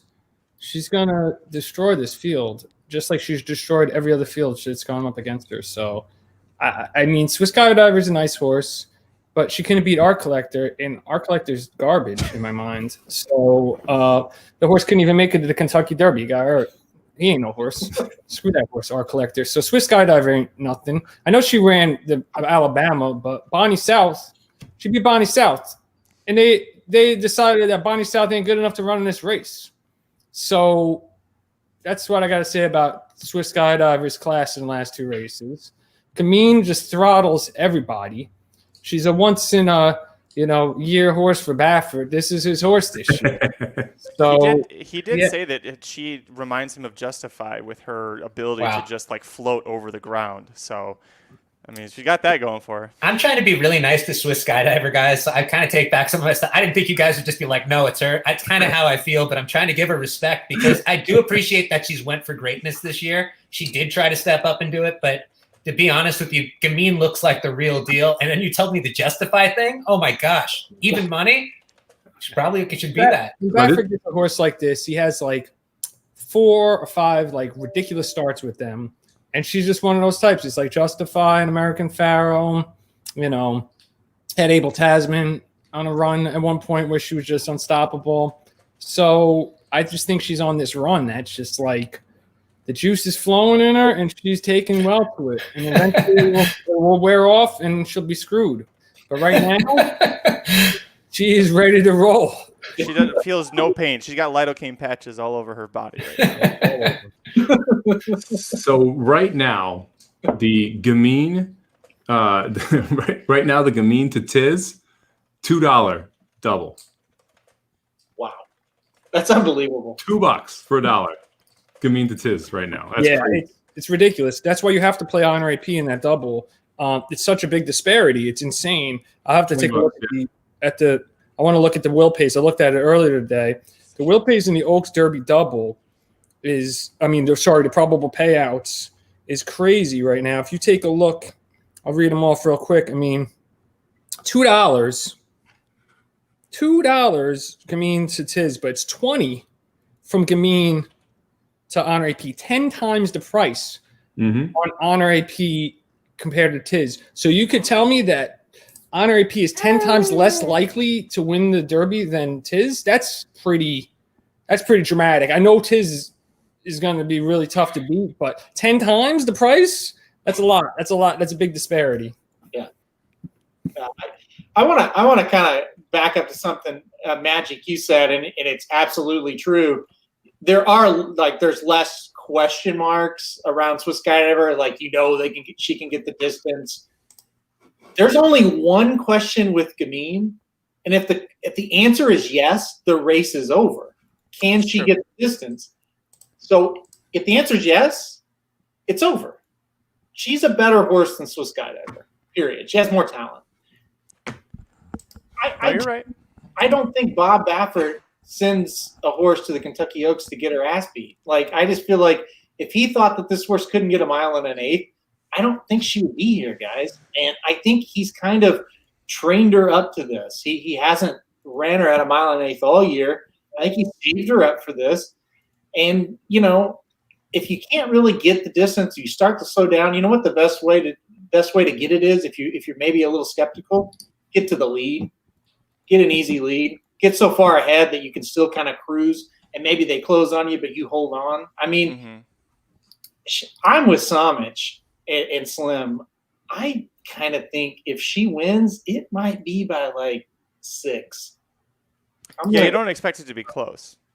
I think if it gets close, Swiss Skydiver wins. So wait, what do you think the strategy should be if you're Swiss? Like if you own that horse and you're telling me it's like this, and there's nothing you can do, and you enter, they seem so confident. That's why I'm asking. They're not like, no, we have no shot. They're walking around like, we can do this. What should their strategy be? Just sit, like, let's say you even start sitting back and no one's going for it. Do you just say, okay, I'm going for it? Like, honestly, what would you recommend hearing? The only chance is to take back and then try to make an outside move on her. You know, from the one hole, it's going to be tough, but they take back, let Gamine get out there, and then they're going to have to try to scoop around her. I mean, on the turn, I don't think you want to go toe-to-toe with her at the start. She's just so much faster than her. So that's the only way I think Swiss can do it. But, I mean, Gamine just might be out there by herself and never look back. I think you got to send her. I think that's how you try and beat Gamine. No one's tried it yet. No one's tried to really press the pace against her. Gamine, you know, last time she went a mile and 16th, she went 23-1, 46-2. Swiss Skydiver has won going 23 or 22-4, 46-2. So Swiss Skydiver, if they send, can stick with and possibly stay in front of Gamine, force Gamine to rate, see what happens, because that's the other thing that she's never had to do. Now, I think probably if you do that, you're likely setting it up for someone else to win because someone's going to come from off the pace. But I don't see a world in which Swiss Skydiver can rate and then go by. That's my biggest problem, because I'm not sure who else is going to press Gamine if Swiss Skydiver doesn't do it. And that's the issue here for Swiss Skydiver. She's got to do the dirty work and then hold off the rest. And I'm not sure that she can do that. Yep, it's a good point. I mean, I don't think Gaffleon is going to give the lead to her. So, yeah, that's probably more likely what will happen. Do you guys think Donna Veloce might be able to be part of that pace? Yes. And can she do that dirty work for Swiss Skydiver? I think that's going to be a real critical thing, because just out of nowhere, hasn't ran in a while, has natural speed anyway, has sprinter speed a little bit. Can she be the one to mess with Gamine? I think that is going to be a huge key. And who knows what the hell she's going to do? We haven't seen her in a long time. Deal is, we also know she's very talented. Samich, you love Donna Veloce, right? Mm-hmm. Yeah, I picked Donna Veloce in the Breeders' Cup Fillies. I singled her in almost all my tickets into that day. And she missed by, what was it, a neck to British Idiom? Mm-hmm. Still not happy about that, but we don't. Thanks for reminding me there, Aaron. But, you know, honestly, the biggest problem for Swiss Skydiver is you don't know what Donna Veloce is going to do, like you said. And so are you willing to bet from the one hole that Donna Veloce is going to go? Because if Donna Veloce doesn't go and you don't go, then you're in a lot of trouble. And so you're rolling the dice that a horse that you haven't seen in 6 months is going to fire out with the fastest filly in the country right now. Yeah. And that to me is, if you're trying to win the race, that's a really dangerous proposition. You know what's really weird about Swiss Skydiver, by the way? No one brings this up, but I remember it like clear as day. Venetian Harbor, do you remember when she was like the alpha filly? Like everyone was like, oh my gosh, she's the, I don't know, in second coming. They weren't like that, but it was like, she is. And then Swiss Skydiver kind of came out of nowhere, let's be honest, and beat her. Like, you can't tell me you were like, oh, she's got her. And it was a clear beat. It was like, wow, she ran her down. Yeah. I remember the plans were like, well, we're sending her to Royal Ascot. And then it was like COVID hit. And it's like, well, we'll keep her here. And I thought that was weird because in my opinion, it's like right then and there, you beat the best in the crop at that moment. Why aren't you just staying here and trying to take on the – suddenly they kept her here and they're like, now we believe in her to the point where we're going to take on the boys. And then she loses to – I've been so confused on what they really believe about this horse. And I'm not saying they don't, but it was like the weirdest game plan. It's like if you found a kid in high school and he beat LeBron James, your first answer is, and we're taking him to the European leagues. And we're going to play – not that it's that way, but it's like, why would you put him on grass? Why would you – so it's been – this horse has been so weird because they seem so confident, but then their actions have been like guided by COVID, it feels like. Yeah. I don't know. I don't know if you remember that. It just seemed so weird. Do you guys kind of recall that? I remember the Ascot talk. Yeah, right after it's like, yeah, we're going to Ascot, and then I mean, it's weird. It's definitely weird, but McPeak. I think he wants to win a race at Ascot pretty bad. He always kind of, we're going to Ascot when he has a decent horse, So got you. So that's what that was. It wasn't like I don't know that. That's my guess. I couldn't say that for sure. I don't know. The only reason I bring that up is what else can we really say here that hasn't been said? I mean, it really seems like it's a 2-horse race. And Speech, if you guys were going to make a case for Speech, do you think that Speech, like, what would your tactics on Speech be if you were like sitting there and you're that jockey? Well, she's definitely the one I think that to stay back and hope to get lucky. Sip the trip. Yeah, I think it's the same thing that Donna Veloce should do. I think you should force Swiss Skydiver to go after Speech if you're either of those horses. I almost would have come out and said, if I'm the trainer of Donna Veloce, yeah, we're going to sit back, and because just the way that you win this race, if your name isn't Swiss Skydiver or Gamine, is that the two of them go at it. Yep. And so I would be trying to come up with every possible way to manipulate it to have the two of them go at it if I were the connections on any other horse, because that's going to set it up for a horse that's not as talented as those two to be able to win the race. I feel like a lot of times as handicappers, we look at it and we go, well, Donna Veloce, she's the one that's got to do it. But look at it from her connection side and what Mike just kind of alluded to. They're sure as hell not saying, you know what I think we ought to do to try to win this race? Let's go head-to-head with the best filly or the fastest filly in the country. Off the layoff. Yeah, off the layoff. They're like, well, they're going to do what Victor Espinoza did on midcourt a couple of weeks, just pull his ass back and hope to get second, I mean, and I think that's going to be the strategy. I think if you just let the horse do what she naturally wants to do, yeah, she might be right there on the lead, but they can read the past performances. They know who's in the race. So, and they're going to try to do the best by their filly to hit the board. And it's not go head to head with Gamine. That's not going to work. But the question, Ryan, about Speech, 100%, I agree with what everybody's saying. If you're Speech, you just got to hope to get lucky. You track them, you're 3-4 off of them, and you just hope they come back to you a little bit. Or you just hope I'm just that damn good that I can get them. I don't think she is, but that's the hope. But she can't press. She can't do something like that. She'll have no shot at all. There's no daily double? You can't bet a double this race to the next race? Surely you can. No. Is that accurate? Holy cow. I think we got a special guest. Yes, there he is. There he is. Jared's here, boys. Here we go. What's up, Jared? Woo! That is ridiculous. How can I not bet a double? I'm pissed. Anyway. Oh. They won all the money in that Oaks Derby double pool. Am I here on time? What time does it start? You got 28 minutes. That's really weird, dude. That give you a history of the double. It was always the early double. They wanted people to get there early to the track, so they started the early double because they wanted people to get there before the first race. And then they introduced a late double, the last 2 races, because they wanted to make people stay around later. That's the history of the double. Now we have rolling doubles. But back in the day, when I first started going to track, it was only 2 doubles. It was the early double and the late double. Of that, my dad told me when we used to go, there was none of that. And then they started the early double. So not having a late double is effing bullshit. That's what it is. How old are you? How old are you? You only had 2 doubles? Yeah, when I was a kid, I got $10 for 9 races, and you got $1 double, and you played 9 $1 show bets. There was only a Quinellen race 2 at Saratoga, and you only had race 4 and 6 as trifecta races. Yep. Other than that, it was win, place, and show, nothing else. Yep. That's right.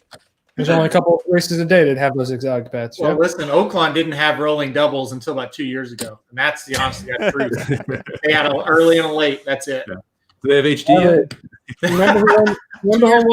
Remember who won the Kentucky Oaks this year? I don't know if you can see the date. The 144th, 2018. Remember I told you Monomoy Girl was going to win? You guys are like, you're crazy. Monomoy Girl ain't going to win the Oaks. Told me 48 hours straight. I'm like, Monomoy Girl. I had all these bets up and down. Monomoy to justify $30 straight doubles and shit. I hit everything. I think I remember that. Yeah. Yoshida in there. The Oaks Derby pick 3 for like $10. I made cash, and you're like, Yoshida's not going to win. And then Yoshida won. I was screaming. Oh, I miss it, guys. I'm so sorry I'm not there with you guys. I don't want to come to Missouri. I'm not at the Churchill Downs. It's sentimental. I didn't think you were going to be on the feed, Slim. I thought you could only do tomorrow. I'm on baby duty, so. Hey, Slim, do you know that the Yoshida saddle cloth from the 4-Star Dave is on eBay right now? Yeah, you show me that. You gotta buy that puppy. I do love Yoshida. You could use it as a crib blanket. He's doing pretty good right now. Hope it stays like this way until the Oaks. He needs a diaper change, though. Hey, I know you guys talked about it already, but I'm late to the party. Monomoy Girl, how awesome was she?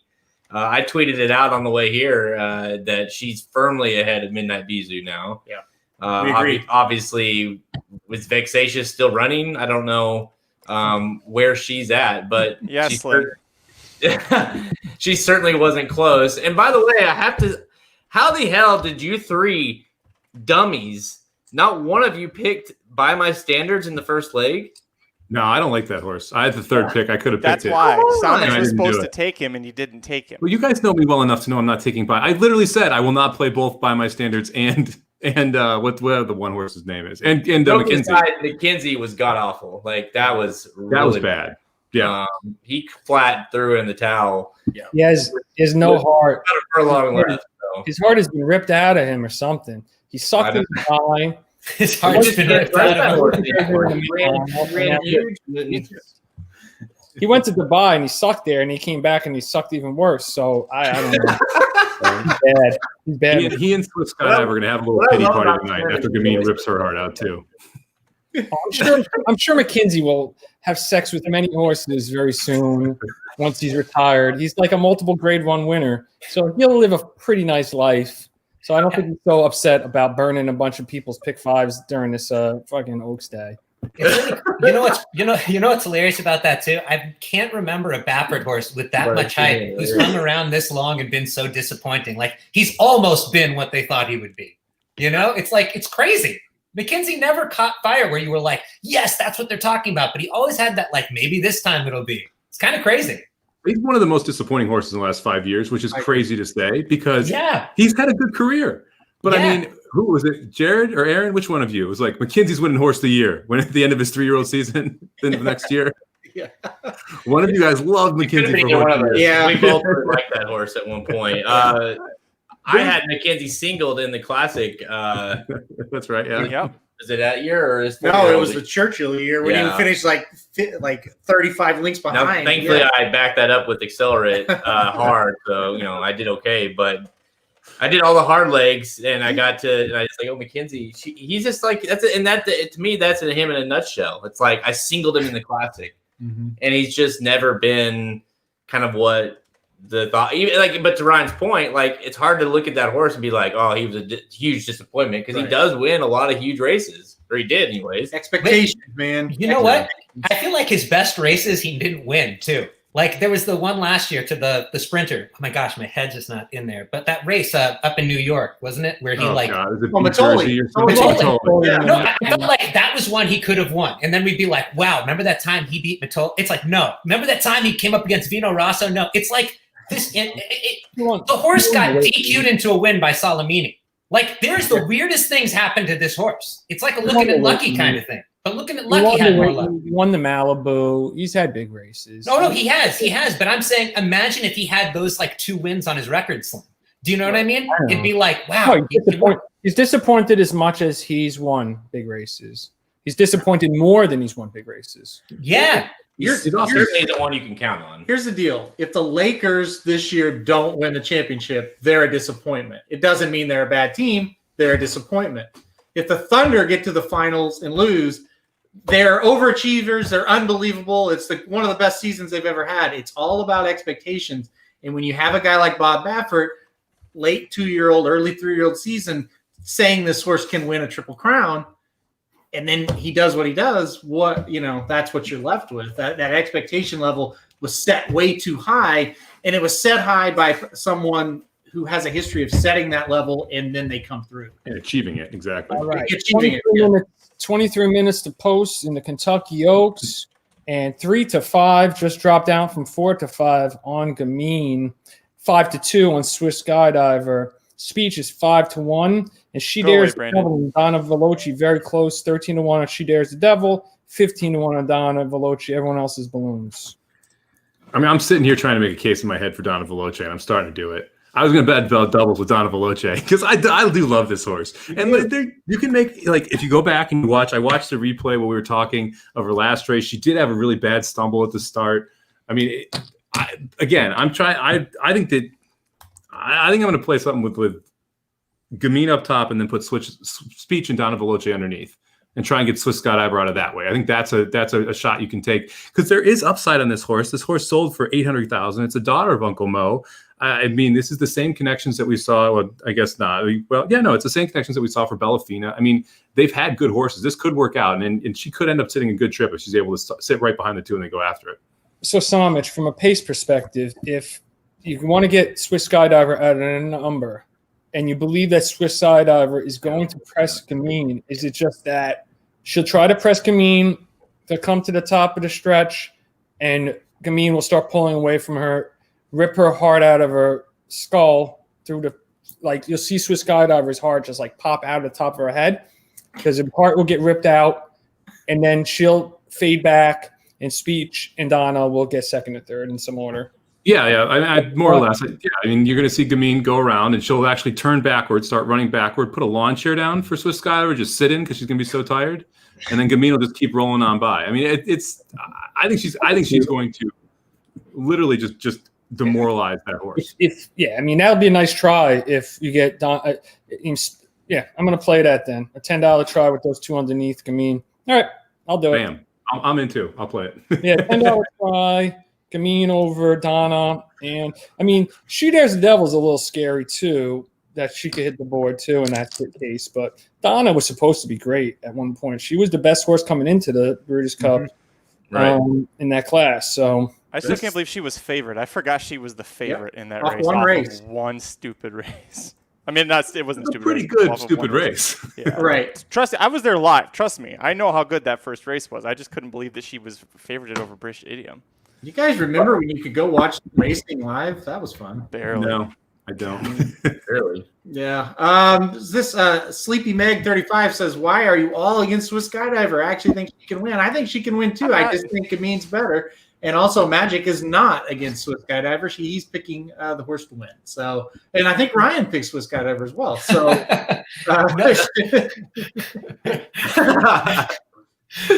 I actually heard that. Yeah. Yeah. Ryan, it's just like with the voting with the stupid rap battle. Ryan was all for me, and then he hears someone else's argument and goes, "Wait, no, never mind. I want." Ryan has recency bias coming out of his ass because we're at whatever the last thing he heard is. He goes, "That's the winner right there. That's the one I like." So. Well, I respect Swiss. It's just, how do you go against brilliance? Gamine looks it, guys. We'll find out. She could lose. I remember Paradise Woods coming into this Oaks and like had that vibe. Everyone's like, she's got this. Someone went out with her, fell back. I'm not saying she had Gamine vibe, but where it looked like, wow, this horse has speed and can carry it. I'm not comparing them exactly, but I really think Gamine's a special horse. Damn it! This just put Gamine in the winner's circle. Yeah, Damn it, Dan! You went the wrong horse.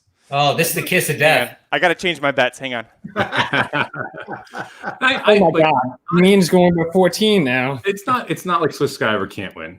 I'm just an opinion person, and I'm like, I believe in the opinion that Swiss Skydiver will not win. That's my opinion. Wins, I win $300. I had a 50-cent pick 5 to Swiss. I got 50 cent to Speech for $3.50 and $1.50 to Gamine for $4.50. So I'm good. And I got a $10 double. No, I love everything to honor AP. I'm playing everything to honor. If you guys are playing the Oak Derby double, you should play everything to honor AP because the Tiz payouts are just ridiculous. I think it's $5 from Swiss to Tiz, $2 from Gamine to Tiz. I don't know the Speech one. I think it's really low too. So I mean, like, if you want to play Speech to Tiz, that's the only one that you actually could make money. And I mean, honor AP is almost 10 times the price. So it's like, I'm just going to play those three to honor AP. I even played like a $3 double from Donna. It's like $70 for $1. And even She Dares the Devil's like $100 something about dollars for $1. So to honor AP. And these plays on the double. These double prices are so wacky. Oh, I mean, just because you have $2 from Gamine to Tiz the Law. but Donna Veloce to Tiz the Law is $30, right? And then Donna Veloce to Honor AP is 75, and Donna Veloce and Gamine to Honor AP is 19. So you're getting 4-1 on the difference between Gamine and Donna Veloce, but you're getting 15-1 when you're using Tiz the Law in there. It's crazy how much just that exact Gamine Tiz is getting hammered. So there's a ton of value if you can beat either of them. You don't have to beat both. If you can beat either of them, there's a ton of value. Even if you like Tiz the Law and you're using someone besides Gamine, you're still getting a nice price on it. One of my favorite Oaks Derby traditions is listening to the mastermind, the beautiful mind, we'll call him Slim, go through all these like crazy bets that piggyback each other, and if he does this, it does this, and I do this, and then it's like you kind of just have to watch it all intertwine. And watching him do this in person, like in the middle of the day when shit's just going crazy, and you're just like, how do you even know what he's got live and what he doesn't? And yet he's over there, birds are shitting on him, and he's over there cashing tickets. So 17 minutes to post here, and I'm gonna step you through the Oaks Turf Classic Derby pick threes.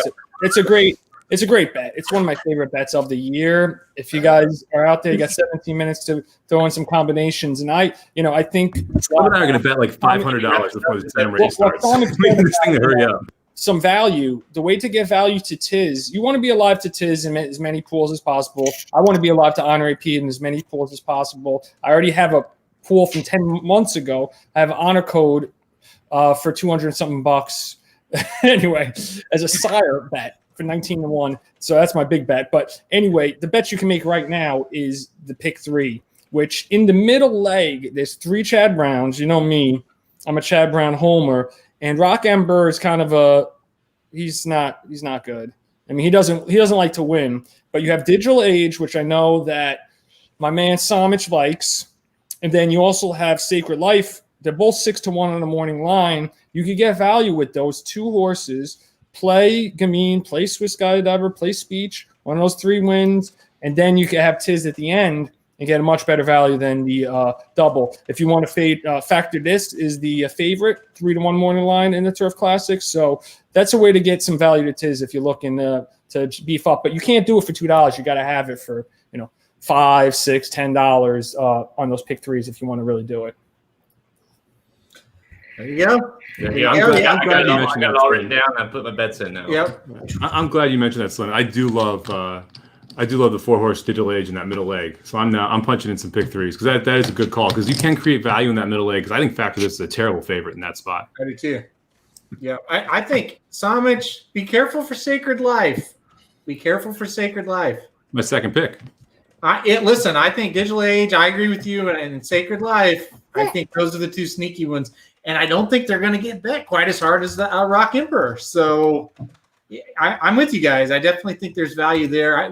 It's the best value race tomorrow, I think, for the stakes, for sure, is that one. Yeah. I'm with you guys on it. To go back on Swiss Skydiver just real quick, I don't think any of us on this show are sitting here thinking she's bad. She has no chance. We'll be shocked if she wins.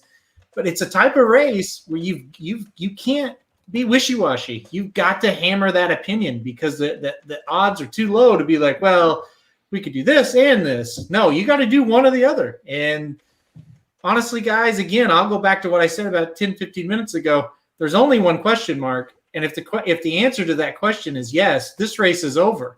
If Gamine can get 1 mile and an eighth, it's over. She can't beat her. She's not as talented as her. So from that standpoint, I didn't know how I could go against Gamine. It's like I'm pretty sure she can get 1 mile and an eighth. So I think she's going to win. And now the rider's up. 13 minutes to post. Rider's up. Gamine just got the leg up now. So Johnny V up. We'll see what happens. No, Johnny V's not on her. Yeah, she is. Yeah, he is. Johnny V's on her. Yep. What am I saying? I'm confused. Let's see. Have we got? Yeah, Swiss is out. Here we go. They're coming out on the track, guys. This is fun. It's when you just see the paddock, not the outside, but when you just see the paddock, it almost looks somewhat normal because the owners are there and they're dressed up and they're in their hats and it's like, oh, it's a normal Oaks. And then you look out and it's like, oh, there's Steve Asmussen there watching from the rail and that's it. Like there's no other people. It's unbelievable. Usually there's 100,000 people there. So Swiss is a really gorgeous looking horse too, in my opinion, at least. Like she's looking. Too. yeah, oh sure, yeah. Yeah, she is. I mean, it's really a weird deal, right? Because it's like, how do you criticize a horse that has done what she's had? You know, like she's just ran so well this year and all over the place too, mind you. I mean, they've shipped this horse all over the place to run, and she just keeps answering the call. And you know, even in the Bluegrass where she lost Art Collector, I mean, Art Collector would have been a very low price, not as low as Tis the Law, but would have been a low price tomorrow. Mm-hmm. And it wasn't like she, you know, got just completely killed. I mean, it was clear, like, okay, Art Collector's a better horse. But, I mean, it's hard to say. What I went back to on Blinkers Off was, like, do I think that Gamine is better than Art Collector? And I was like, yeah, I do. And yet she couldn't handle facing Art Collector. So I'm with Halterman. I just think that the freak ability is there. And I need to – she's just – it's not like she's just been good. Like Ryan, you said this earlier.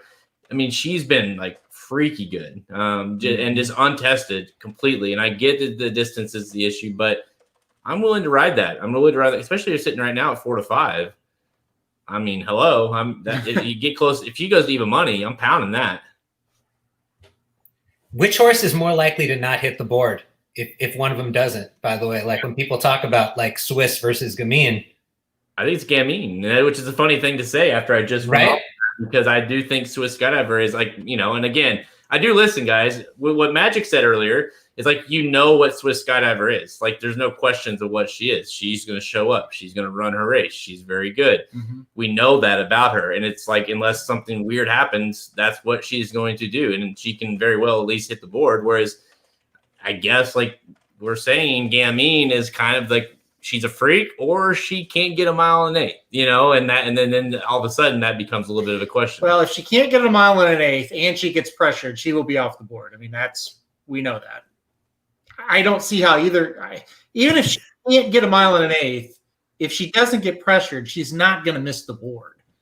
Because it sounds like you'll know I'm sorry, I just want to say it sounds like you'll know what this race probably will be within the first furlong, is what I'm kind of hearing. Is that like a right, Aaron, from what you're saying?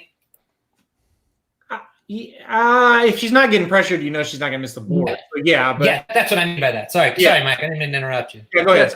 I mean, the logical answer is Gamine is more likely to miss the board, right? But in my mind, I mean, I would say it's Swiss Skydiver though, just because I think Gamine is that good, and that really is what it comes down to. Is how much do you believe in Gamine? And in my case, and in the public's case, in a lot of cases right now, based on the price, they believe Gamine is very good. Yeah, Slim, what do you think? I thought Miranda was joining us. What's the deal?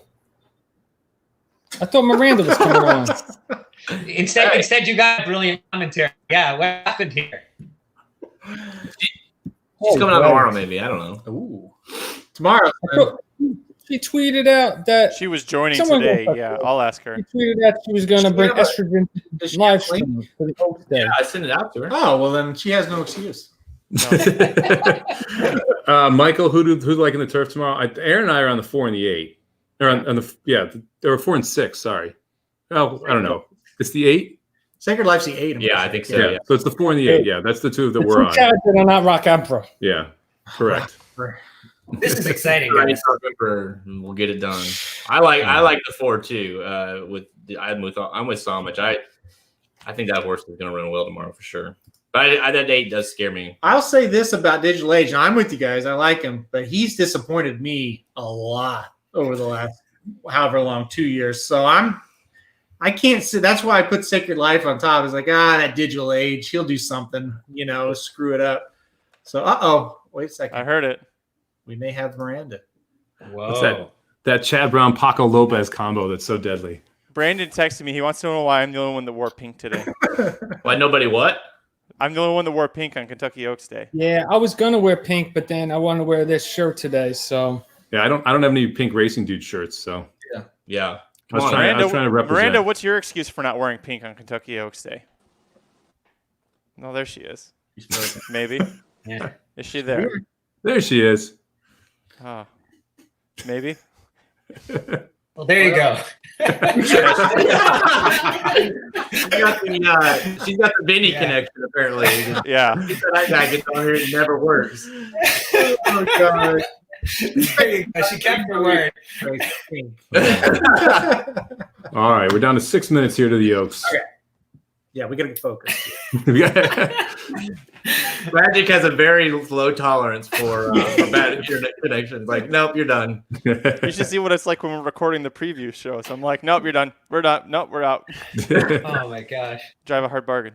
That was funny. Well, speech 5-1. So yeah, I mean the odds are pretty much like you thought. 3-5 Gamine, 5-1 speech, 5-2 on Swiss Skydiver. And Donna Veloce right there, 14-1. Her and She Dares the Devil. That's the two kind of your logical long shots. Oh, there she is. She's back. Take two. She fixed the internet. I was on Wi-Fi. The Wi-Fi wasn't working, so I had to grab my cell phone. So I'm sorry. There are all kinds of girls showing up. Yeah, hello. Oh, hey. So who do you have? Swiss Skydiver, obviously. But did you see that Wise Dan was playing Swiss Skydiver and said Gamine's going to be terrible? Because you can still change your bet. It's okay. No, Gamine can't handle the distance. I'm telling you. Like, she's going to fade. Awesome, Slim. There you go. Well, I mean, that's not an opinion that's been shared by too many. Matthew believes that as well. I think Ryan does. So 3 against 3 now, right? So now we've got a real fantasy match going on. We got 3 for Gamine and 3 for Swiss. Yeah. No one's on speech, huh? The 5-1 is not enough to get anybody on speech. There's 7 of us though. So who hasn't picked? Oh yeah.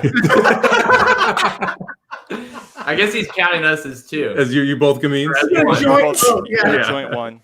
There's only 1 pick on the website, and that's Yes, Canada. there you go. That's funny.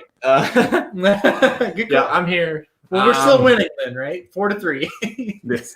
Now, we talk about this a lot on Blinkers Off, and probably, now that we're here, we can really discuss it, and we'll definitely talk about it after. Which horse, do you think, no matter who wins, Swiss or Gamine, we will see them potentially up against Tizelaw in the Preakness? Yes. Magic? No. Ryan? I hope so. It's the best I could do. I hope so. It's different than any other year with 4 weeks to the Preakness. One of these two horses, whoever wins this race, even if speech wins, I think the winner of this race will go to the Preakness. Miranda? Yeah, but I mean, Bob Baffert's already said he's not putting Gamine in the Preakness, so. What the hell?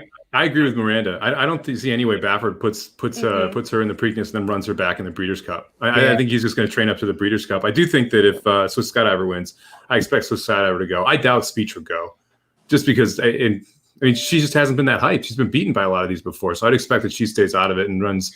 What's the Preakness? The Philly race in the Preakness too. The Black Eyed. There it is. The Black Eyed Susan. I expect she'll be back in the Black Eyed Susan. No. Yeah, well, No. I mean, Kenny has already acted like he's going to beat Gamine here and going to go face Tizelaw in the Preakness. So, I mean, that seems to be at least in his mind, the planner. Yeah, I mean, She might go regardless, win or lose. Like if she runs second, I think she'll go. she might. They've already they've got the jockeys aligned, or he would have the same jockey for all the races. I mean, I think she's going. And that's the thing, that's why I can't just throw her out, and you gotta put her on tickets, in my opinion. I mean, she has done absolutely nothing wrong. She's proven, like Magic said, everything about her. There's no question marks. And the trainer is so confident. He's like, yeah, after we get the Oaks, then we're going to the Preakness. I mean, that's saying a lot against a pretty nice field here. So yeah, I mean, I think she goes either way. But listen, I think it means going to the Preakness. I don't care what he says.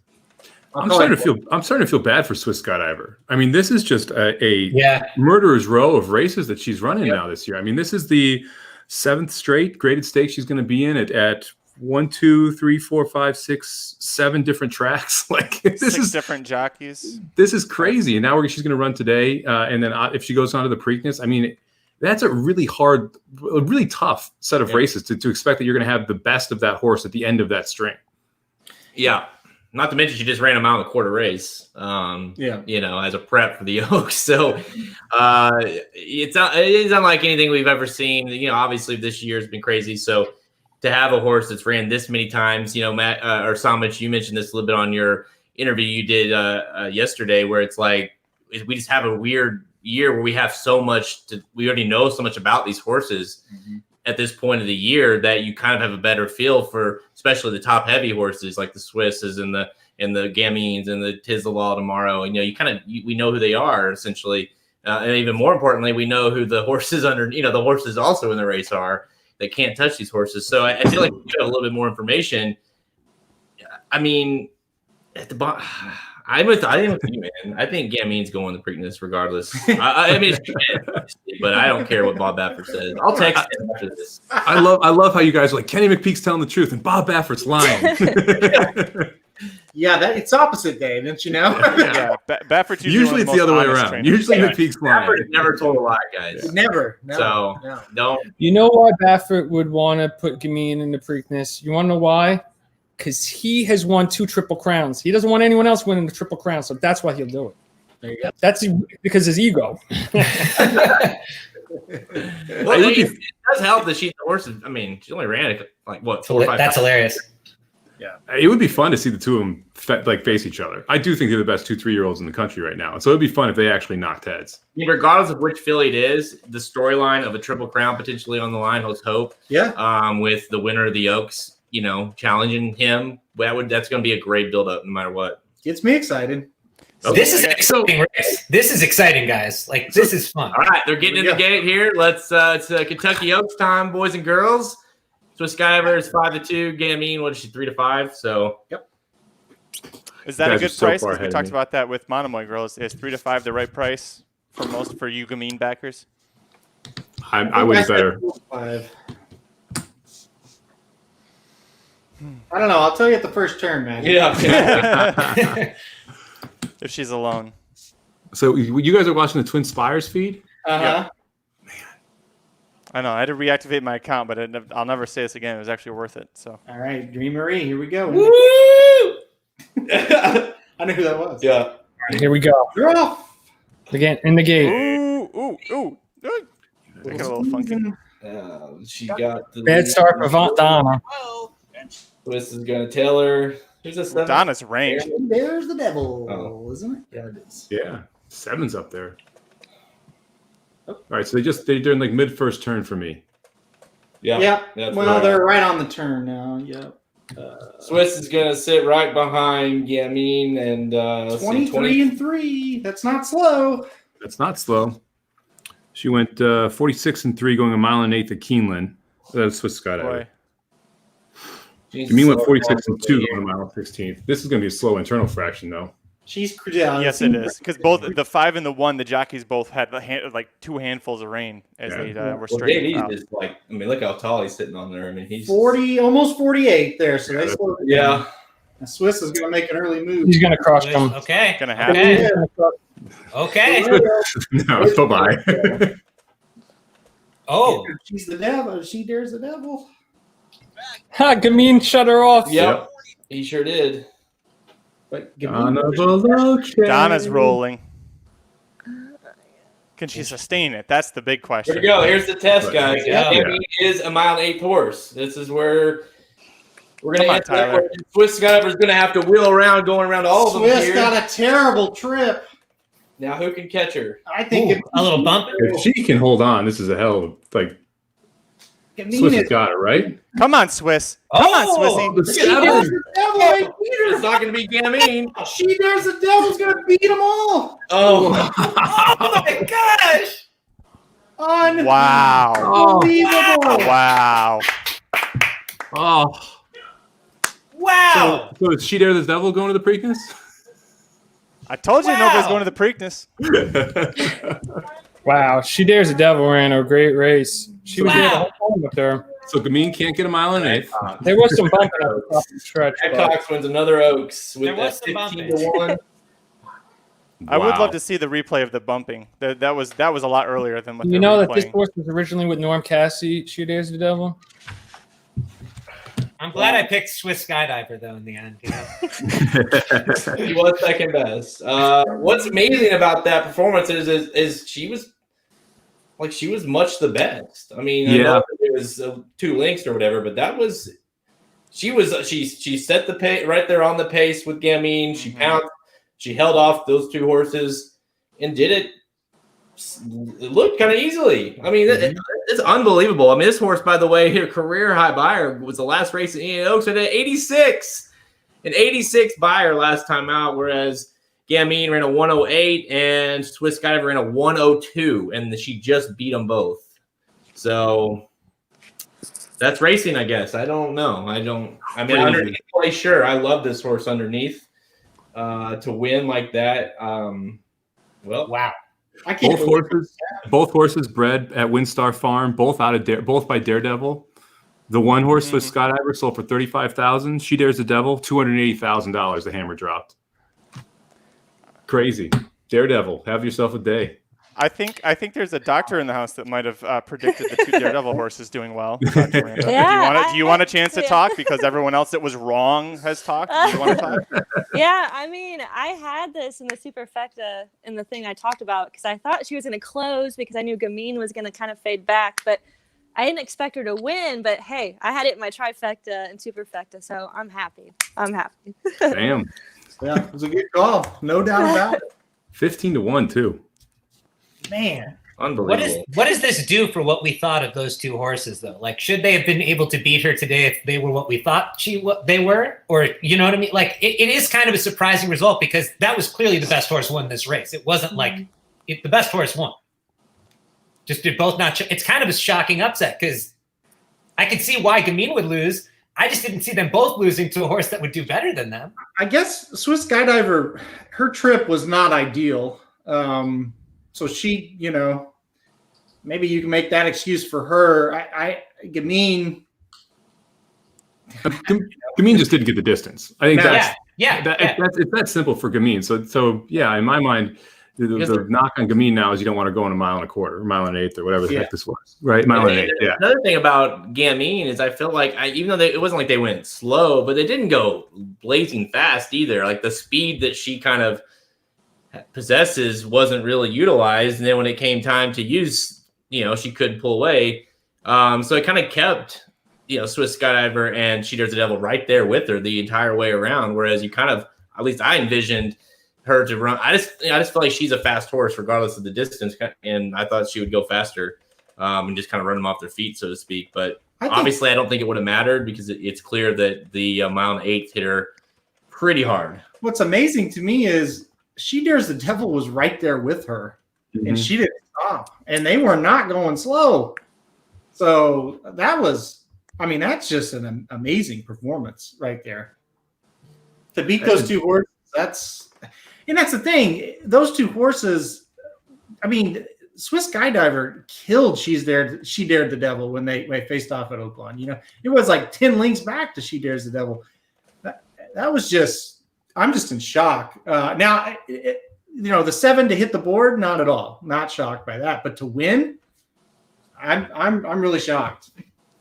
Yeah, because Gamine, that didn't seem like enough to beat her necessarily. Like, do you know what I mean? It wasn't like, whoa, look at these fractions. She's totally cooking herself. Like, it felt like, okay, if she's what we think she is, she could do. She just folded when she hit a wall, and then all of a sudden, Swiss Skydiver, it's just like you would thought been the winner over. What a day. Yeah, the last time that in the fantasy, going to mile 16th, She Dares the Devil got beat by Swiss Skydiver by 13 1/4 links.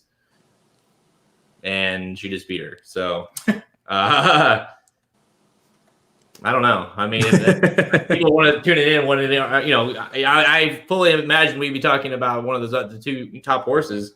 I don't know what you do with that. She is coming in off 2. Something's changed, obviously, since that fantasy because she's been really impressive in 2 blowout wins. She Dares the Devil saying, clearly she just popped at the right time. Brad Cox and Flo doing it again, Slim. Yeah, Barrett Cox, big day, back-to-back races. Monomoy, now She Dares the Devil. You were right. Samich had a really good idea there with that Oaks Derby double. The She Dares the Devil to Tiz for $1 is going to pay $46. to honor AP, it's going to pay $113. So that was the value to Tiz, was to play, Donna and She Dares the Devil, and that Oaks Daily Double will play nice to Tiz. So hopefully someone did that and got that value. So I'm heading out. I'll see you guys on Derby Day. Hopefully I'll be on tomorrow night. We'll see what happens. But everybody, good luck in the turf sprint to finish off the night. Have a good one. See you, Slimmy. Later, Slim. See you, buddy. Man, So is this a what's to come for tomorrow? Are we going to see some upsets in the Kentucky Derby now after seeing what seemed like a lock and one of those two fillies winning this race, and a lock tomorrow with one of those two colts winning the race? I mean, Wow. yeah, That's why it's horse racing, right? That's why they run the races. why I line them up, as D. Wayne Lucas would say. Can't mail them in. Wow. I'm stunned. Did you guys Like, have I any don't- issue with John Velasquez's ride about trying to rate her as opposed to just let her go with her natural speed? It's hindsight's 2020, but did you have any issue with how Johnny V rode Gamine in that race? I mean, No, I didn't. I kind of would have liked to seen him go a little faster early, but again, I don't know that it made any difference because it's very clear that the mile and eighth just hit her pretty hard. Yeah, I mean, she won the Acorn in 132. So the mile time was almost 3 seconds slower than what she won the Acorn in. So she definitely had more speed if they wanted to really unleash it. And it would have been interesting to see if that would have done the difference and really kind of ran them off their feet, like you said, Aaron. But the final time at 148 is a solid time. And, if she came home at 141 at Oaklawn going a mile and 16th and runs this in a 7, she's going to get beat, So, yeah, I think the mile and eighth was the biggest issue for her. Yeah. If I told you she got those fractions, like the opening fraction she got, would you be like, wow, I think she could pull this off? Or would you know what I mean? In hindsight, like if I told you said the fractions, and then you said, by the way, She Dares the Devil and Swiss Skydiver are right on her, then I would have been like, well, not necessarily. Like I think Okay. not only she needed an easy lead, but she would have needed the time to go a little faster for her to have a shot, like we're saying, like for them to try to kind of come and catch her. There was no coming and catching her. There was no need. They were there, you know. Yeah. They were there before they hit the top of the stretch, and it was over. So I think when we watch this replay back, we're gonna say, wow, Swiss Skydiver, tough trip. Just a really tough trip, and that may have cost her. She really got, like, Johnny V did a good job of shutting that horse off on the inside there. And probably was a move that he thought was going to win him the race, not She Dares the Devil. But yeah, I mean, all credit to Swiss Skydiver. Showed up with a really good race again. I don't think you can really fault her here. I thought she ran her race, just couldn't quite get there. What do you do with speech? I think, it wasn't a bad race for speech. Not bad. No. Yeah. Do you give her a break? Do you try and actually give her a little bit of time before you go to the Breeders' Cup, or do you just keep going? Do you go Greatness, baby. If you wanted to win your next start, do you go to the Breeders' Cup, or do you try and do something dumb like that? You really go to the Preakness, Mike, with her? No, I wouldn't go to the Preakness with her. I would train up to the Derby at this point. I think that makes the most sense. Or train up to the Breeders' Cup at this point. I think that makes the most sense. But but they've run her everywhere, so I wouldn't be shocked if we see her in the Preakness. I mean, this is every racetrack around the country. They're just doing the world tour here. Maybe if Tiz falls flat on his face tomorrow, then they send it. But like Kenny McPeak said, he was scared of Tiz, and that's why she didn't go to the Derby. Which is illogical. So why are you going to go to the Preakness if you're scared of Tiz? Right. especially after Don't do either one of them. Yeah. Don't go to Ascot with her, Kenny. Just stay home and worry about your dirt races. I feel like this race embodied 2020. Like, you know, like of course She Dares the Devil won this. What were we thinking? Right. We thought something would make sense for once. That's what I told Slint when he was showing us his tickets for the guide. I said, "Well, where's your 2020 ticket?" Yeah. What do you mean? I was like, because something fucking stupid will happen. So where's you got to have a 2020 ticket where you just throw darts.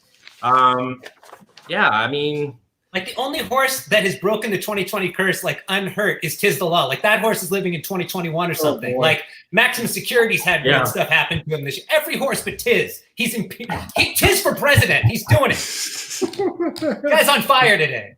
He's not old enough. Keep saying it. Yeah. Yeah. Wow. Well, like I say, that's why they line them up. You know, D. Wayne Lucas, his famous quote after the Preakness, they beat Orb with Oxbow was, "I get paid to spoil dreams." Well, Brad Cox just spoiled some dreams. He's going to be eating more lobster, as Slim would say. So I heard that line earlier. That's pretty good. At this point, you can pay to have it flown in from Maine fresh. Like, just send it all in. Boy, man, how many minutes we got to? My computer's spazzing. How many minutes do we have left for the turf sprint? Got 21 minutes to the turf sprint. Yeah, should we turn the page? Yeah, we should turn the page. I think we're all emotionally drained after that discipline. I'm just saying it was a great race, but I'm sad because now we don't get Ryan's theory, right? I mean, we're not going to get those 4 horses. Like, we don't have the 4 superstars anymore because now it's all over the place. But you look back. I mean, you look back at She Dares the Devil's PPs. She won by 6. She won by 5 the last 2 races. Maybe she was throttled down. Maybe those buyers don't pop as big as they look on the page. Be interested to see what the buyer comes back in this race and see if she is triple digits here, or if she kind of got into that 98, 99 range, and if she can take a step forward off it. Maybe she's one of those horses that ran her best race at the right time and is able to progress off into the Breeders' Cup. All right, I have to peace out. I have some claws to drink. I'm here in DC, so I'll see you guys next time. Bye. All right, take care, Miranda. See you, Miranda. There you go, Ryan. No. I mean, that's how that race felt. Yeah. Don't tell me that's not what you thought when you crossed the wire there. Like, what? We're just going to move on from this? Why? Why? And just Mike's 10-1. I want that 30-1 morning line. 148 and 2. 148.28 was the final time. Oh, all right. Turf sprint time, boys. Got 19 minutes to get our money back. Karatari. Man, oh man. I'm just in shock that horse won. If that horse splits the 2 big ones, it's like, yeah, I could have definitely seen that for sure. But that horse to win that race is just a stunner. There's just no other way to put it. And I'm not often a loss for words, but I can't believe that just happened. I would have hit both trifectas and my exacta if Swiss had somehow found her way past. Because I had She Dares the Devil in second every step of the way, but I did not have her winning. Well, I mean, everything we've been preaching has been play. You know, you find ways to get creative underneath, and that She Dares the Devil fits that perfectly. Especially at a price, it's not hard to see, but to see her winning, on top is just not something. And look at that, Fleury, the guy that we know from Oaklawn, winning the freaking Kentucky Oaks. Yeah, I'm very happy for him. I forgot he was in a. He's pretty cool. Yeah. He probably won't have to increase the parking rates now at Oaklawn, right? He's got a little extra money in his pocket. Yeah, a little backstory if you guys don't know who that is. His family owns like a lot right across the street from Oaklawn, and the sumbitch parks cars. He's the one out there parking the cars and filling the lots on big days. So, I mean, and now the guy just won the Kentucky Oaks with a $32 horse. I mean, unbelievable. Unbelievable. And hey, another Kentucky Oaks winner for an Oaklawn horse. That's good, right? There you go. Joins a long list of horses. So. Definitely did not see that when she ran and got hammered in the fantasy. So there's the Oaks winner. I love her. I love the progression she's making. Yeah, it's just it's hard to believe. But you're watching the replay here. I mean, it's right from the go. She's right on the hip of Gamine. She ran an incredible race. She did, and I'm really disappointed in Gamine. I think that's where my heart just kind of when they turn for home, and it's like, ugh. You knew she wasn't doing it. I would have made Swiss Skydiver 1-9 turning for home. That's the thing. I mean, so she was stuck on the rail, but it really is that bad of a trip that like she shouldn't have won that race, right? I mean, she had to swing 3 wide, but you kind of want to swing 3 wide and go by the speed. You want to be down the middle, not go up the rail. And she'd swung 3 wide after she was already in the stretch, so she didn't lose any ground around the turn. I mean, I don't think it was that bad of a trip. I think she just wasn't good enough to get by She Dares the Devil. I think She Dares the Devil ran a heck of a race. Have we really seen her have I can't remember. You guys can correct me if I'm wrong. Have we ever seen Swiss Skydiver have a sharp turn of foot? Like when it's time to go, she goes? Because the more I think about it, it kind of reminded me of the Bluegrass, where she was there, she just didn't fully engage, and that's why you saw Art Collector be able to sweep past and kind of get there. Like she's not that I don't want to say she's one pace, but she's like one pace at a very high level, but she doesn't have that extra gear when she changes her leads. Am I wrong on that, or have you guys seen it? I mean, she's most deadly on the pace, right? I mean, that's where she did her most of her damage in a lot of these races, was going wire to wire. And even against Art Collector, she was on the lead in that race. We haven't really seen her have to pass many horses, and this was kind of a new thing for her as well, to have to go swing wide and pass 2 horses down the lane. So just to jump in real quick, because I just studied this replay, I just saw it for the first time. She has no excuse. She has absolutely none. Yes, she was inside. Yes, she had to not even really check, just kind of wait. But she had the whole length of the stretch to make up one length on She Dares the Devil, and she could not even make up a step. So she lost step, if anything, the 7 pulled away. And what's amazing is there's no excuse. When you watch that run out there, She Dares the Devil could have ran around again. And both Swiss which is crazy to think, because Swiss just won a quarter race, but both Swiss and Gamine are like, shut it down, so. Ain't that the truth? She ran. That was an incredible race. Yeah. Yep. And that's maybe we need to give She Dares the Devil more credit, right? I mean, maybe that's after Aaron goes through the replay and the way that they ran. I mean, maybe we've talked about She Dares the Devil quite a bit in the weeks leading up to this race, because she's a common thread throughout all of these different races. She's lost to or beaten a lot of horses that have been running in this division, and we've seen her a lot in this division. And I mean, look, a 1 1/8 hit her right between the eyes, and Brad Cox had her ready. And like I said, maybe we didn't see the best of her the previous 2 races, and those were a little misleading because she won so easily. It's very possible. Yeah, obviously, that's what happened. There's no very possible about it. That's what happened. Yeah, you hit it right between the eyes, as you like to say. I think the disappointing thing for Gamine is, if you believed she was a freak, it shouldn't have been like that. Like, I don't know how to explain it. It's like, yes, there's a distance limitation, but she looked so special, and so it was just like, wow, really? It's just like you walked that much further and just fell apart, and then Swiss Skydiver, you're like, okay, she's going to beat us, fine. It's a really funky result, but one that she deserves. It's like, you can't sit there. And it's funny because I think both sides were right. If you were like a Gamine person, you're like, she's either going to do it because she's special, or it'll hit her in the face, the distance. And it's like, no, that's what happened. Okay. Swiss Skydiver, you're like, okay, she's either going to be able to run this horse down or not. But like, both sides had the right idea. No one could have been like, or this horse is going to come along. So it's like, you just got to sit there and take the L and be like, okay, like that's it. I wasn't crazy. I took a shot. No one could logically predict this fully. You would have to just really like the horse, take a swing, but you couldn't sit there against those 2 and say, this is exactly how it's going to pan out. So it's like, what do? You just hat off. Like, good job. Well, as Magic said, you got to give props to Miranda too. She had the super, didn't she? Oh, in the preview. I mean, that's pretty incredible. I mean, she had She Dares the Devil as her 3rd or 4th horse, but she had the super, and of the top 4 finishers, pretty awesome in that spot. What I meant was, you like right before this we were talking, and I'm like, which horse doesn't hit the board? And it's like, well, Gamine, because that would happen. It's like, no, Gamine hit the board. Yeah. Like this horse, it just was like, you could have liked this horse, but the way it played out was like, whoa.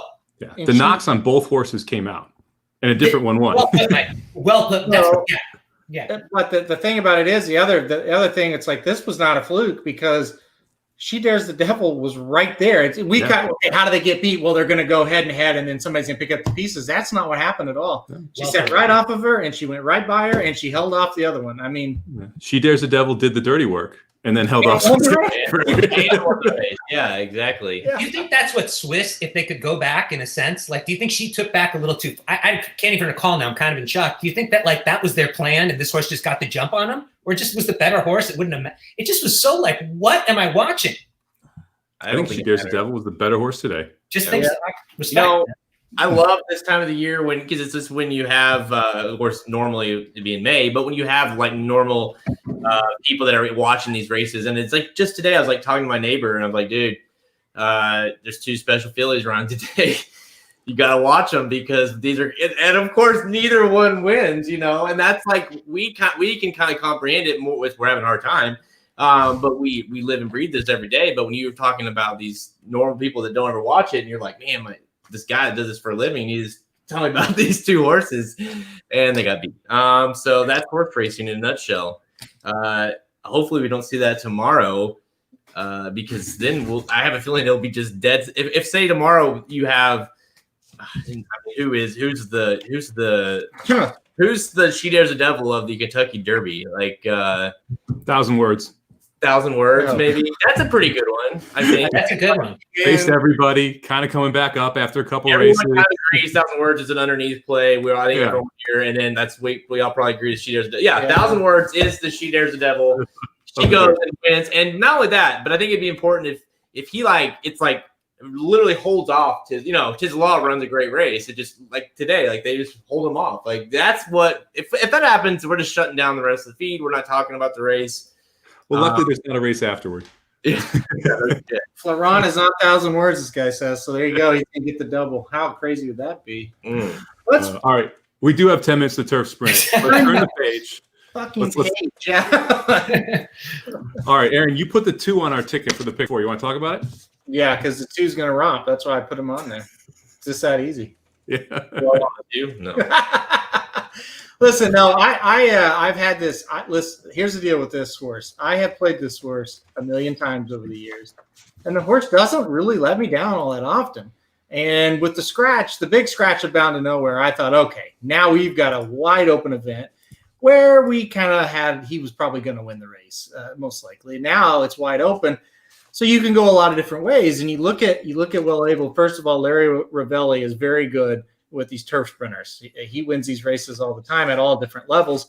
And then you look at this horse last time that he was at Churchill Downs at this distance, I thought ran a race that was going to win today for sure. And then he gets an inside draw. He's a horse that has a lot of speed. It just made a lot of sense to me. It's like, okay, let's try to take a swing here with this 10-1 shot. And oh, by the way, for a turf sprint, this isn't the fastest pace you're ever going to see. It's not going to be slow because it's a turf sprint, but it's not going to be fast either. So I think this horse can go wire to wire. I agree with you. I actually like the horse that finished second in that race too. Just Might, who ran right behind him, who also was going to be up front. Was 31 morning line. It's been bet down to 11-1 right now. But the horse has back buyers around the 99 level that would easily win this race if it's able to run back to that. That was over the Fairgrounds turf. Last out faced a really tough field that includes Lannister, Totally Boss, and Bound for Nowhere. We actually were on for. That was the Keeneland show. I think that was the Bluegrass Day. So that was a tough field. That was a lot of pace in that field. Now we're getting less pace here. I think that the 2 and the 8 are both really logical. I like the 5-2, Extravagant Kid. I would have 5 and 8 as my must uses, and the 2 is my next up. So I think this is a place where you can actually get a price home here to end the day, and you can find some tries. Magic, I know you're a big Karatari fan. Are you actually picking the horse, or are you picking the horse? I love Karatari, yeah. I mean, there's a reason I picked him in this. This is a pretty wide open field, which is you love it and you hate it for turf sprints because the littlest tiny thing can change what happens with these horses. In a turf sprint, so as a bettor, you get frustrated, but I love it because you can get, you can talk about a 30-1 horse that you love and you probably have a good shot. I know the owner really well for Karatari. This horse is always been right there with turf sprints. They've always thought a lot of him since Brian Lynch took over the training. The fact that Le Perou's riding, for the 3rd straight time is good. I thought his Ellis Park race was really impressive, and the fact that he did it with a lot of cut in the ground tells me that handling this course that they're saying is good at best, at least from what I was hearing earlier. I think that's a good sign as well. The big issue with Karatari, he doesn't always break the cleanest, it's kind of odd. It's a weird thing that he's developed later. So I'm not going to say jump both feet, dive in, single him sort of a thing, but. He always shows up with a really good effort. It's just with these turf sprints, like Aaron said, the littlest thing, man, you need that trip. So, but him being outside, I do really like him here. Finishing 11. Turn that off. What do you guys think about Chief Ceteriz? The 14 horse. The first time turf sprint. I never read these names before they actually come on here. So I just butchered so many names of the freaking podcast on the live stream. Anyway, the 14 first time turf sprinting last out. So as we get the horse is touching the turf for the second time in its career. It ran a 94 buyer last time out. That was off a layoff. It's a 7-year-old horse. So first time on the turf, bringing 94 buyer. Do you think it has a shot here? Well, I do, and the reason I do is because look who beat him in that turf race, you know. And also, this is a horse that he runs at my kind of tracks. He runs at the at a lot of the Bush League tracks, like Prairie Meadows, Turf Paradise. Oakland's not Bush League, but he's there some. So yeah, I watch this horse a lot. The class level is the only question, but he was within a half of my top pick, so sure, I have to think that he's got a shot. I also thought Diamond Oops, who now I think is almost a favorite, kind of assume that role.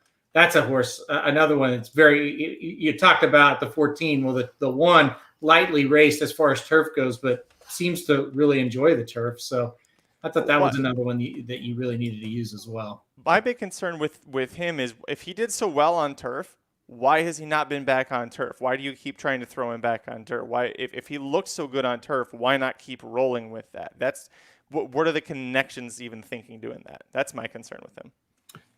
I think they wanted to make $512,000 last year.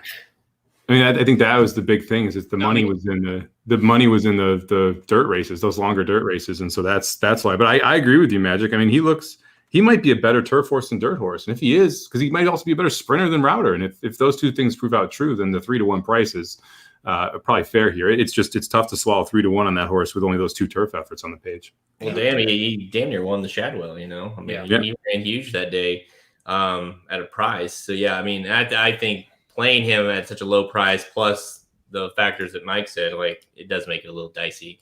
But he certainly could win. If he does win, Jared, do you think we'll get properly titled photographs when they come through from the track? No, I don't think that matters. I don't know. I would not count on that at all. Oh, man. Who is let's see, Extravagant Kid? Is that the favorite right now? Yeah, now I'm getting worried about Diamond Oops the more I look at this horse. See, that you can make a good point, Magic. I mean, if he does seem to like those turf sprints. He's got some really speed too. Magic makes sense when he says, "Why in the hell don't they just turf sprint him?" You know, I don't know the answer to that. But listen, Patrick Biancone, he does some weird things. Like we've studied him all year, right? Who knows really well? Yes, Magic. I know what you're thinking. And he does a fair share of that too, but he enters in some weird spots. Is what I meant by that. Yeah. Right? Yeah. I just want to know where Ete and Dean is. That's all I care about. So shit. On your team, right? Yeah, sitting on that. What he's doing. I was going to say this is the first chance someone has to win the Derby in our league because Jared doesn't really have a live, usually Jared's like won every Derby. Like that is going to change this year. Right, Jared? The streak will end because I have literally no horse like healthy. I don't think so. You DQ'd into a Derby win. You triple crowned into a Derby win. It's like they were like, all right, just stop. Yeah. And somehow I'll win tomorrow. I don't know how, but I will. That's 2020 for you right there. Yeah, Eight rings is going to run on come the to track. find out that Sully will win, and come to find out it was Ete the whole time. That's how. Man, but no. Yeah, the streak will end, but thankfully I did enough early on to stay out of last. So that's all we really care about. You stay out of last. That's all you care about in this league. Let's be honest. The fans did enough to keep you out of last. Yeah, it wasn't your doing. The fans kept them.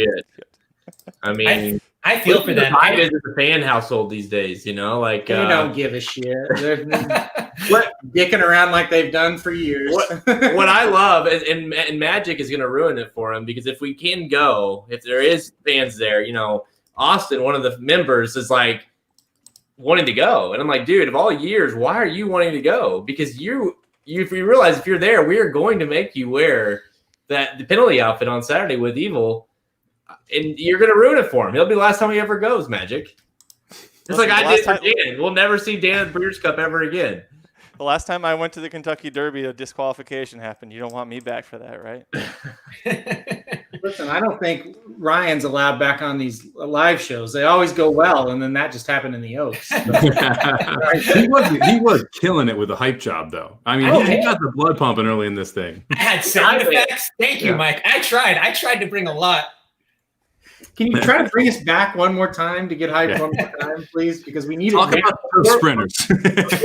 We need a hype to the Derby for tomorrow. So just work on something. Yeah. Okay. Work on something before this feed is over for hyping up the Derby tomorrow, because we need a shot here. You know? Well, now the Preakness isn't going to stop Tiz the Law. Like nobody's going. Like She Dares the Devil isn't going to stop Tiz the Law. So it's like tomorrow or Triple Crown, right? Isn't that the deal?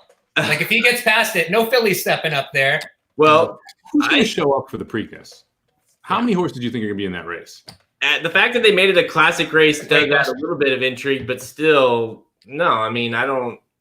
8 maybe. Art Collector. King Guillermo. Yeah. Maybe. Yeah. Right. Right. Yeah. Oh, you could say that about both. Maybe. Maybe there's 1 or 2 out of the Derby that run back that aren't his law. People were talking that this was going to be like a huge Preakness field, the toughest in years. And it's like, no one's going to go to that race. Like, why would you go to that race a month before another 1.25 mile test in the Breeders' Cup Classic or the Breeders' Cup where you're cutting it back? Like, if you're there, you're not very good, because if you're there, you should be pointing towards the Breeders' Cup. So that's kind of simple as that. If you do have the large field, it's because you have the Derby 2.0, where it's a bunch of filler garbage that can't win Grade 3 races. That's your Breeders' Cup, is the Preakness. Like you say, because you're not good enough to be in the Breeders' Cup. Yeah. And the fact that Baffert, I mean, if Baffert wins the Derby, will he even go to the Preakness? Because a lot of the intrigue of going to the Preakness is gone. Right. You don't have a shot at the Triple Crown if you win the Derby this year. Right. Yeah, that's exactly right. No, I know. That's going to be interesting. If Tiz win the Derby and you have no shot at the Triple Crown. Yeah.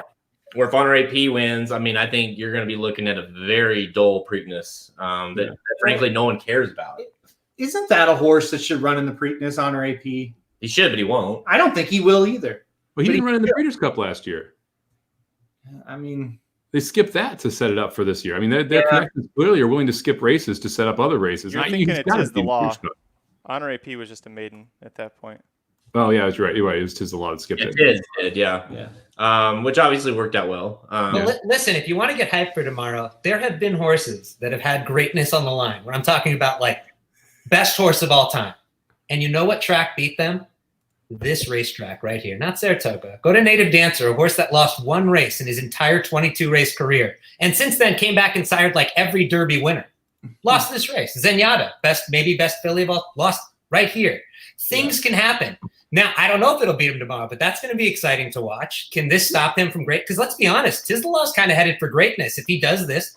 To me, I don't care what year you do it. The Triple Crown it's your year. It's a funky year. Some people put an asterisk, but they don't just give these things away. If he goes out and earns it, I got to take some sort of hat off to him, right? So are we going to see greatness tomorrow? Because we clearly didn't see it today.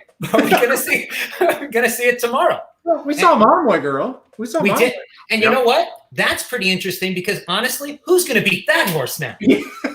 Like, talk about a storyline that just went like, nope, we're sorry. We're changing that story. Yeah. Never mind. This staff's not that good anymore. That's so sad. All right, they're loading up here. Let's see if we can get a winner. Oh, snap. Oh, I got to bet the buck. I can watch it again on TV. Your 8's acting up. Nope, he's in now. That's okay. No, come on, get it in. Let's get the 2 home and the 8 and I'm betting the 8 across the board. Okay. So I have a money back special. 10-1. Thanks, Graham A. Thanks, who? Graham A. He said, well said about Tiz the Law. He might not have been talking about me, and I just look like an ego. Yeah. When I think about it. Anyway. Honestly, like, you bring up a good, like, so Tiz the Law versus, let's say Tiz the Law runs the table. Let's say he wins this, wins the Preakness, wins the Breeders' Cup. That's more impressive than American Pharoah, right? This is the best horse of the 20th century. I mean, Justify, I guess you could maybe get a case, but this is the most impressive run you've seen from a horse. Yep. In the 21st century, then, right? You got to give him props. They're off. Good, interesting point, Mike. Car tie broke well. Get out of the lead. Come on. The campaign. Diamond Oops is not in a great spot.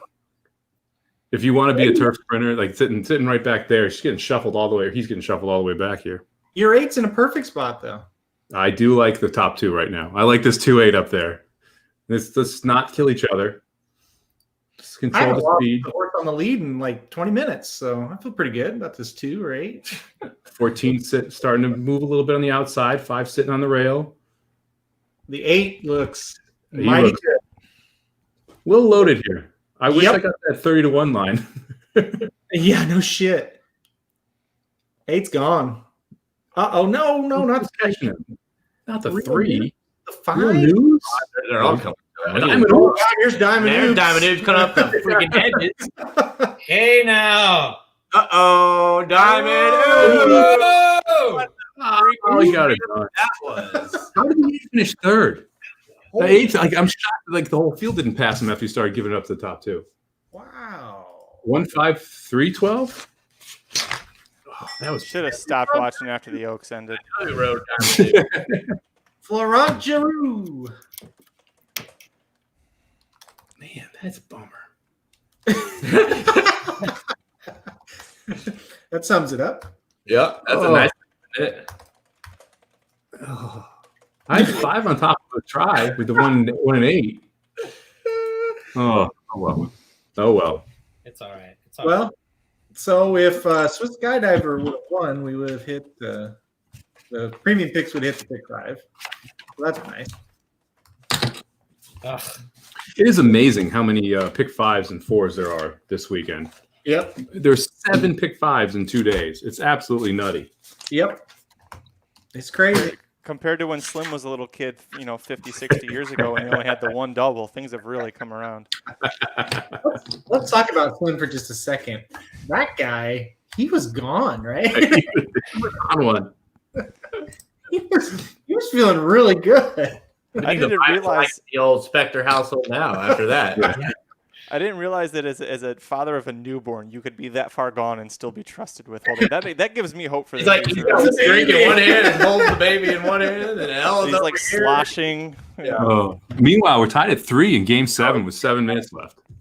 Ooh, Yeah, I thought you might be interested in that. I totally forgot about that. Oh, Tiz Toffee just won at Del Mar too.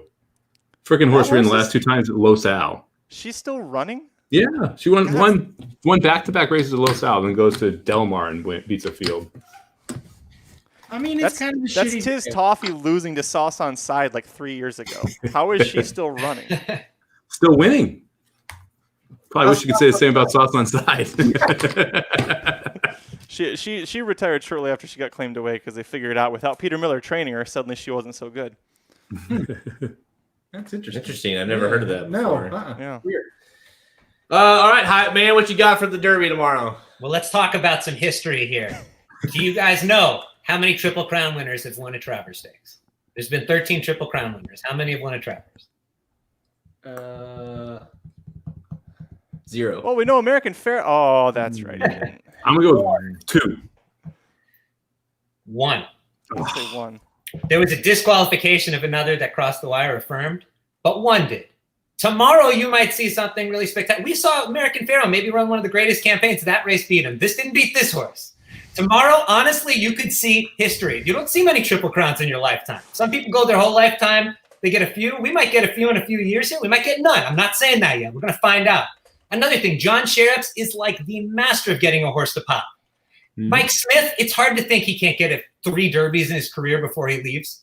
Is tomorrow that going to be what happens? You saw anything can happen here today. And you know what's more important? Because none of you guys care about history. It's like money. Money. You on these days, I'm telling you, only need 1 big hit to turn your life around, to turn your entire year around. That's how much money comes into these pools. Get the guide, subscribe. Let's go get them. Let's go. You're gonna be playing the music in the background, Ryan. I should have, but I'm with you guys. Let's go. I love Let's it. go. Let's Just do it. 1 score. 1 score. Get up. You can do it. One time. I think you Let's did go it. make some money. I'm about ready to run through the wall right now. I'm not gonna lie. Oh. That's the thing. No, I'm really upset. He brings up a good point. We could see history. We're going to see history tomorrow, irregardless. I can guarantee you will see history tomorrow. Keep going, Ryan. I'm going to keep going. You keep going. Come on. Magic. Is that phone? Look at it. Magic might impregnate somebody if 'tis the law wins. I tell you this. Talk about hype. Let's go. Let's see Magic lose it. Let's see Mike go crazy. Let's see it happen. You're not going to see this on NBC. Let's see Slim get sauced again. I'll save crushing the can on my head for tomorrow. Hey, we need to address something, Ryan. So much hype that deserved an award. 3-person handshake. I forgot about that. Explain that one, Ryan. Let's just save that for another day. I think I lost The only 3-person handshake I've ever seen in my life. And it was an awkward one. I went in. Basically, a person had their hand out like this, and I thought they were going to shake my hand. I just saw it on my peripheral, and I went and shook it. And all of a sudden, I realized they weren't trying to shake my hand. It was the dude like right here, and I just felt another hand inside the hand. And instead of being like, "Oops, I'll pull out," I was like, "Well, I'm here. Let's commit to the handshake." So it was like a 3-hand handshake. It was an awkward moment. It was so awkward, and I like made eye contact with I like tried to play it off. I was like, "What do I do? What do I do?" You never made eye contact with them both, or did you just ignore the other person who got half the I handshake? ignored the other one, and we didn't talk about it till like 5 hours later. I'm like, "Dude, did we triple handshake earlier?" He's like, "No, did you triple handshake?" Awkward, bro. So it happened. It happened. I was too pumped for the Breeders' Cup. I was too pumped. That was a customer too, by the way. That was we bought the guide, really nice guy. The last time he ever bought from us too, so thanks for that. He went home to talk to his wife. He's like, it was going really well. I met some new guys, and then there was a 3-person handshake, and I got the hell out of there. Well, okay, on that note, I think anything else to add, guys? But yeah, we will be back tomorrow at 5 o'clock Central Time to talk lead up to the Derby, kind of that hour window before the Derby. Obviously, it's going to be weird judging there's no fans there. Maybe we will see get a little bit more of a result we were expecting. You know, it was one of those things too. You kind of get the vibe on Twitter and stuff that people are just kind of like, well, that happened. Like, no one's like, you can't go into that being like, well, I really think She Dares Devil can upset these 2 powerhouse horses. And like, I feel confident about that, other than playing, like Miranda did, and you box a super or something like that. So you kind of just go, okay, that was crazy. And now we got to move on. It was a triple handshake result. It was a triple handshake result. And it was a triple handshake result where it's like, I didn't expect that to happen. It happened. Now I got to move on with my life. And so now here we are. We got Derby Day tomorrow. Huge card. Go to racingdudes.com. Go to the website. Soma Bombs out there. Ricky's Rockets. You got our picks, a guide. You got the free picks if you're just looking to get in. You get 2 podcasts to go listen to, Magic Mike Show and Blinkers Off. So lots to do prior to tomorrow. And then we'll be back tomorrow at 5 o'clock. We'll do that lead up to the Derby. We'll watch the Derby. We'll do a little after, hopefully talking about the keep fingers crossed of what tis the law, or I'll even take honor AP at this point. But I mean, come on. And they'll do that. The dudes will be on Mad Dog tomorrow, leading up to the Derby and afterwards as well. So tune in for that if you want on XM. But I think that's it, guys. Yeah. I'm glad I could be a part. I'm glad I showed up to watch the Oaks. So wait, hold on. Any last words? Any parting words for anyone? Yeah, that's okay. Yeah, like any advice to give these, like the night before the Derby, any last handicapping advice, you're looking at this, angles you might be considering, anything after today? Speed was very good today, but not necessarily on the lead. You want to be sitting right off. So the horses that were sitting in second and third all day had a very good chance at winning almost every single dirt race. So one of the things, I already handicapped the card once. I already have the Sound Bomb numbers. I'm going to put them up after the show. I am going to go through tomorrow morning once the changes come out, and I might move horses up that I think have a chance of having a stalking forward position. And that also means that the track is playing exactly how Tis the Law wants it to, by the way. Yeah. Another factor in his corner again, Yeah. Anything else from you, Magic? Anything you've been looking at? You're obviously very closely looking at these races when you're doing the recaps. Yeah, literally halfway through the Oaks one right now. The advice I have, having been to a Kentucky Derby and probably never being allowed back again, however much money you're going to bet, set aside enough money that whatever alcohol you like to consume, that you can afford that. Because when the day is done, you're either going to want to celebrate in style or forget that the day ever happened. And either way, you've saved yourself a little bit of money to make sure that happens. we'll talk about this tomorrow. I believe you and I definitely are. I know Magic and the Bombs are on Tiz. Ryan, are you Tiz Law? I'm torn to be honest with you. I'm like for him, but I just feel like I really don't know how Sheriff's got honor AP. Like, you know what I mean? Is he gonna fire? And I don't know if it'll be good. And I felt like all year with that horse, I've wanted to pick him and he hasn't done enough, but I also feel like they've been pointing for one race. And if he's gonna fire his best shot tomorrow, how can I sit there and say Mike Smith and John Sheriff? So again, like you guys mentioned and John mentioned, won this race with Giacomo, a 50-1 shot. Again, Mind That Bird was 50-1. And there was a horse that could have won a Triple Crown that year called Fleet Alex. He was that good. He finished third that year. It was a crazy result. But the point I'm making is it's really hard tomorrow to pick that 100% Tiz can do it because he just ran a monster race. Will he regress? Everything says he should do it. But I want to go see him do it, and I want to have enough respect for Honor AP and Sheriffs and Mike. So I'm just going to sit back and watch, man. It's really a tough one. But if I had to pick, I'm going Tiz, but I'm just like, I wish I could be like 1,000%. I just want to respect him and say you should do it. And let's find out. That's an honest answer to it.